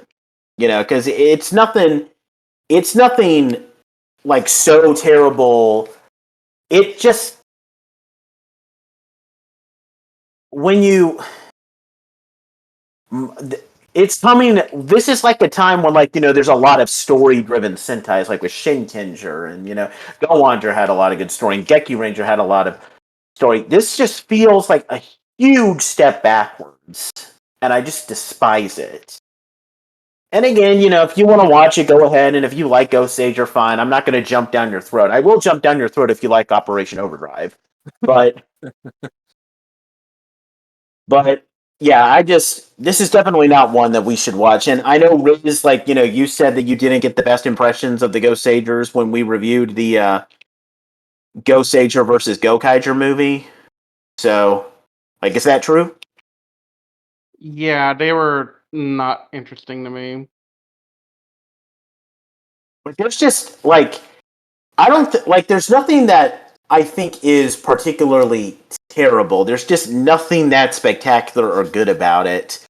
Because, like, even some of the, like, I don't know, this one just bothers me. Like, and there's something about it also that just kind of puts me off. And you would have to see it. Maybe it gets you, but I don't recommend watching this Sentai. And thankfully, not many people are going to, because nobody likes Megaforce either. So no one's going to feel tempted to watch this at all. But I like Sia. Okay. Is Gia good enough to make you want to watch Ghost Sager, dude? No, fuck that shit. All right, next Also, up. Gia's not in Ghost Sager, so I don't care. But Megaforce, on either hand. Calm down, Fido. All right, go on, Nate. Well, next up, and guys, just to give you guys a bit of a clarity, I know we said at the beginning that we were going to take a look at all of the Sentai.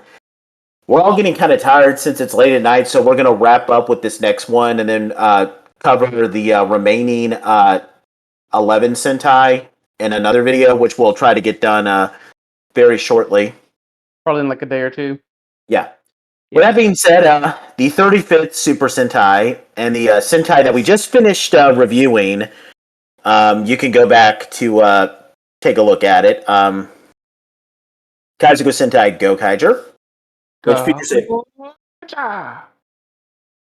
a pirate theme, which revolves around a team of space pirates who are in search of the greatest treasure in the universe, arriving on Earth, and they must unlock the grand powers of the 34 previous Sentai to find the treasure, while battling against the Zanyak that invaded Earth 2 years ago and were defeated by the previous Super Sentai, but they gave up their powers in the process. The Rangers include Captain Marvelous, Gokai Red, Joe Gibking, Gokai Blue, Luca Milfi, Gokai Yellow, Don Dogoyer, they call him Doc, Gokai Green, I Am De Famille, Gokai Pink. They later get joined by a Super Sentai fanboy named Guy Ikari, aka Gokai Silver! That's literally how he introduces himself. It's true. Now, in celebration of the 35th anniversary of Super Sentai, Gokaijers featured a new gimmick called the Ranger Keys, which allowed the Gokaijers to transform into any of the previous Sentai Rangers. There were also multiple tribute episodes to previous Sentai where many former Sentai Rangers returned. I'm not going to go over all of them because, well, we'd be here all day. And this was adapted, albeit extremely poorly, into the second worst season of Power Rangers, Super Mega Force. So, Riz, this is your favorite Sentai, so I'm just going to give the floor to you, dude. Just go ahead and lay it on us. Damn straight, Skippy. I was waiting for you to do that. So yeah, Gokaiser is the 35th anniversary of Sentai, and it has a really cool gimmick where the Ranger keys that they use to do their transformations represent each of the 34 teams that came before them, and the Gokaisers are on a quest to find the greatest treasure in the universe, and at the same time, to get there, they have to collect all the Ranger keys, including 6 Rangers, auxiliary Rangers, everything, to get to that treasure. And all the while, these guys are aliens, they're not from Earth, but they came to Earth in search of the treasure, and now the Zanyak are there also, just terrorizing, getting in the way, and also looking for the greatest treasure in the universe. And so the Gokais have to fight the Zanyak, if only because they all want the treasure to themselves. But you quickly see from start to finish that in the beginning the Gokais try to act cool and say we're not interested in Earth, we don't care about it. But after a couple of episodes, I know Patrick's gonna vehemently disagree with me, but the characters truly begin to show real subtle signs of, huh, Earth is pretty cool. It's worth protecting. Let's keep doing this. Not only for the treasure, but also because we like the planet. And I thought that was pretty big that they undergo this transformation. I mean, it's not something that's wholly visible. Like, it's not going to be like this grand thing that you can stop and say, here's the moment where they did it. But they made it so gradual and subtle that it's organically happened. And I truly do appreciate that pretty character development.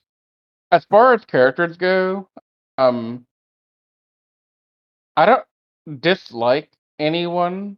Um, Don is a bit odd, but I don't mind his oddballness. It's a nice relief from the others who are a bit more stoic or serious based to have a comic relief like Doc and Guy. So yeah, those are my 2 cents. I think Gokaiser is one of my favorite Sentai. Right now, it's my favorite, but I'm pretty sure as soon as I see Jetman and a couple of other Sentai, that'll start shifting around a bit. Or maybe not. I thought Shinkenger would do that to me, but so far I've not been impressed. So, see? Keyword being so far. What? Keyword being so far. Well, I mean, I'm giving it a fair chance. I'm not going to be like one of the schools say, all right, 10 episodes in, this thing sucks. I'm not going to watch it anymore. Sorry, guys. But I'm gonna stick with it. I'm gonna see what it's all about. See why you like it so much. Because as of right now, hot garbage.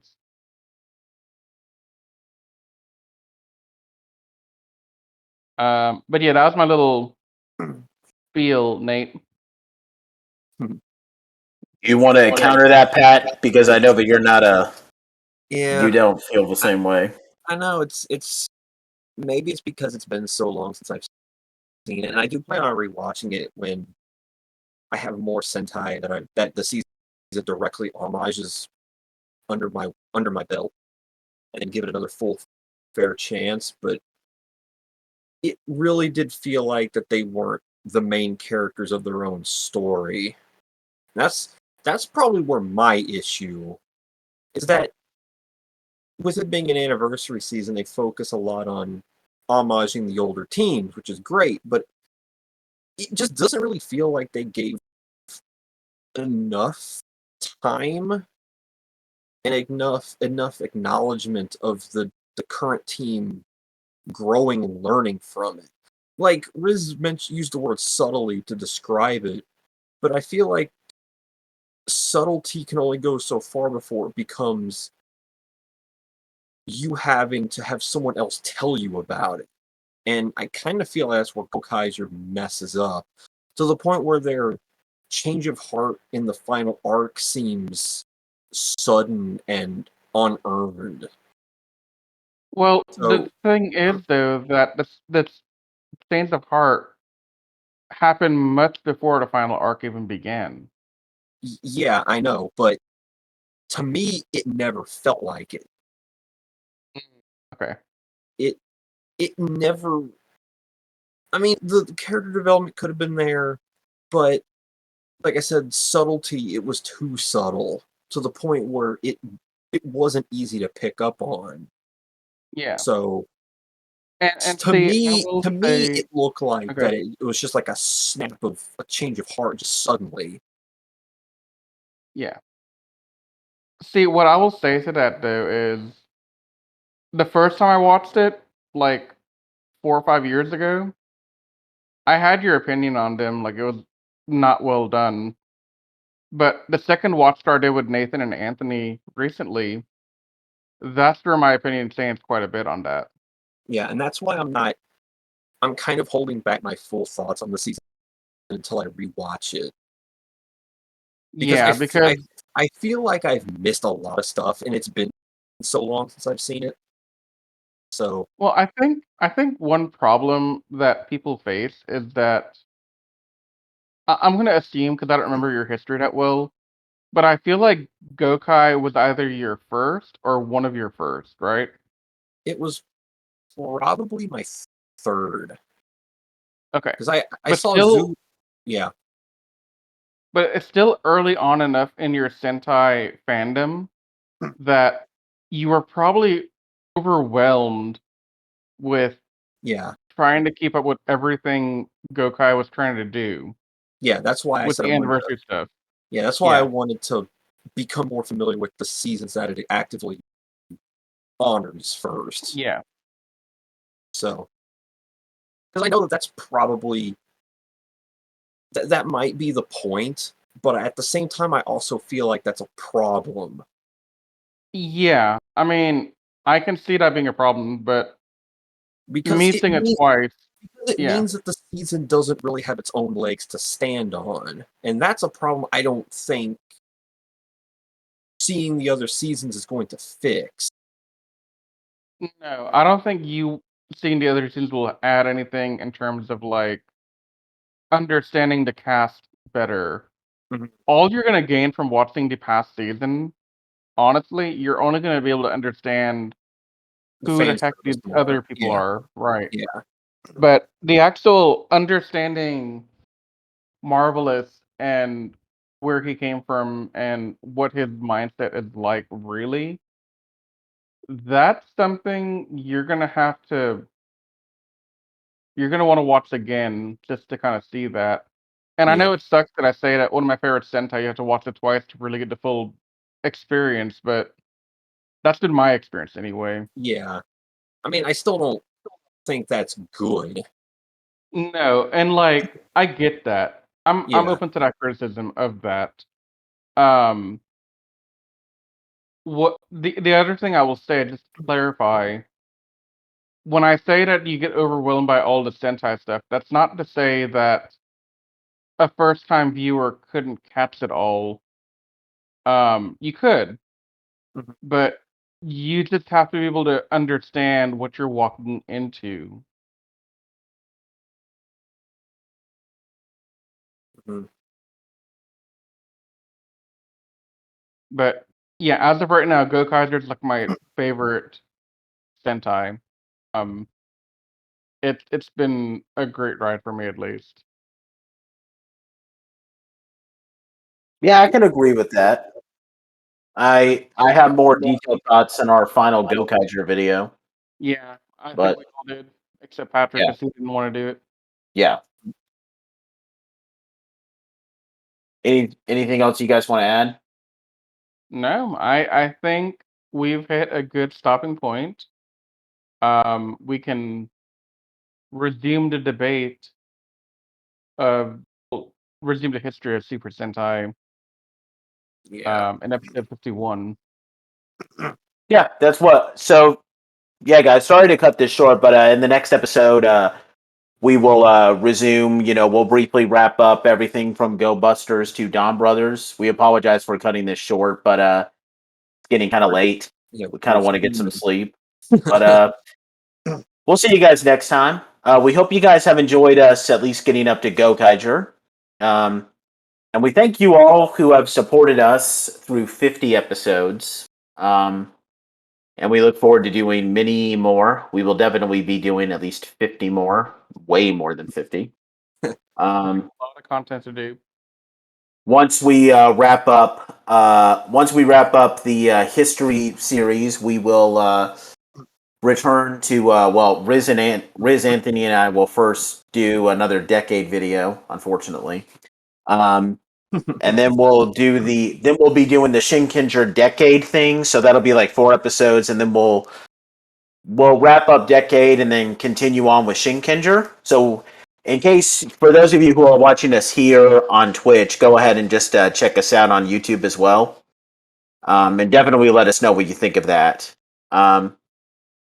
We'll see you guys next time when we cover history of Super Sentai up to from Go Busters to Don Brothers. But until next time, we'll see you guys later. So be sure to check us out at animesecrets.org and all of our social media sites. Once again, we thank you guys, and we'll see you later. Bye. Later, guys.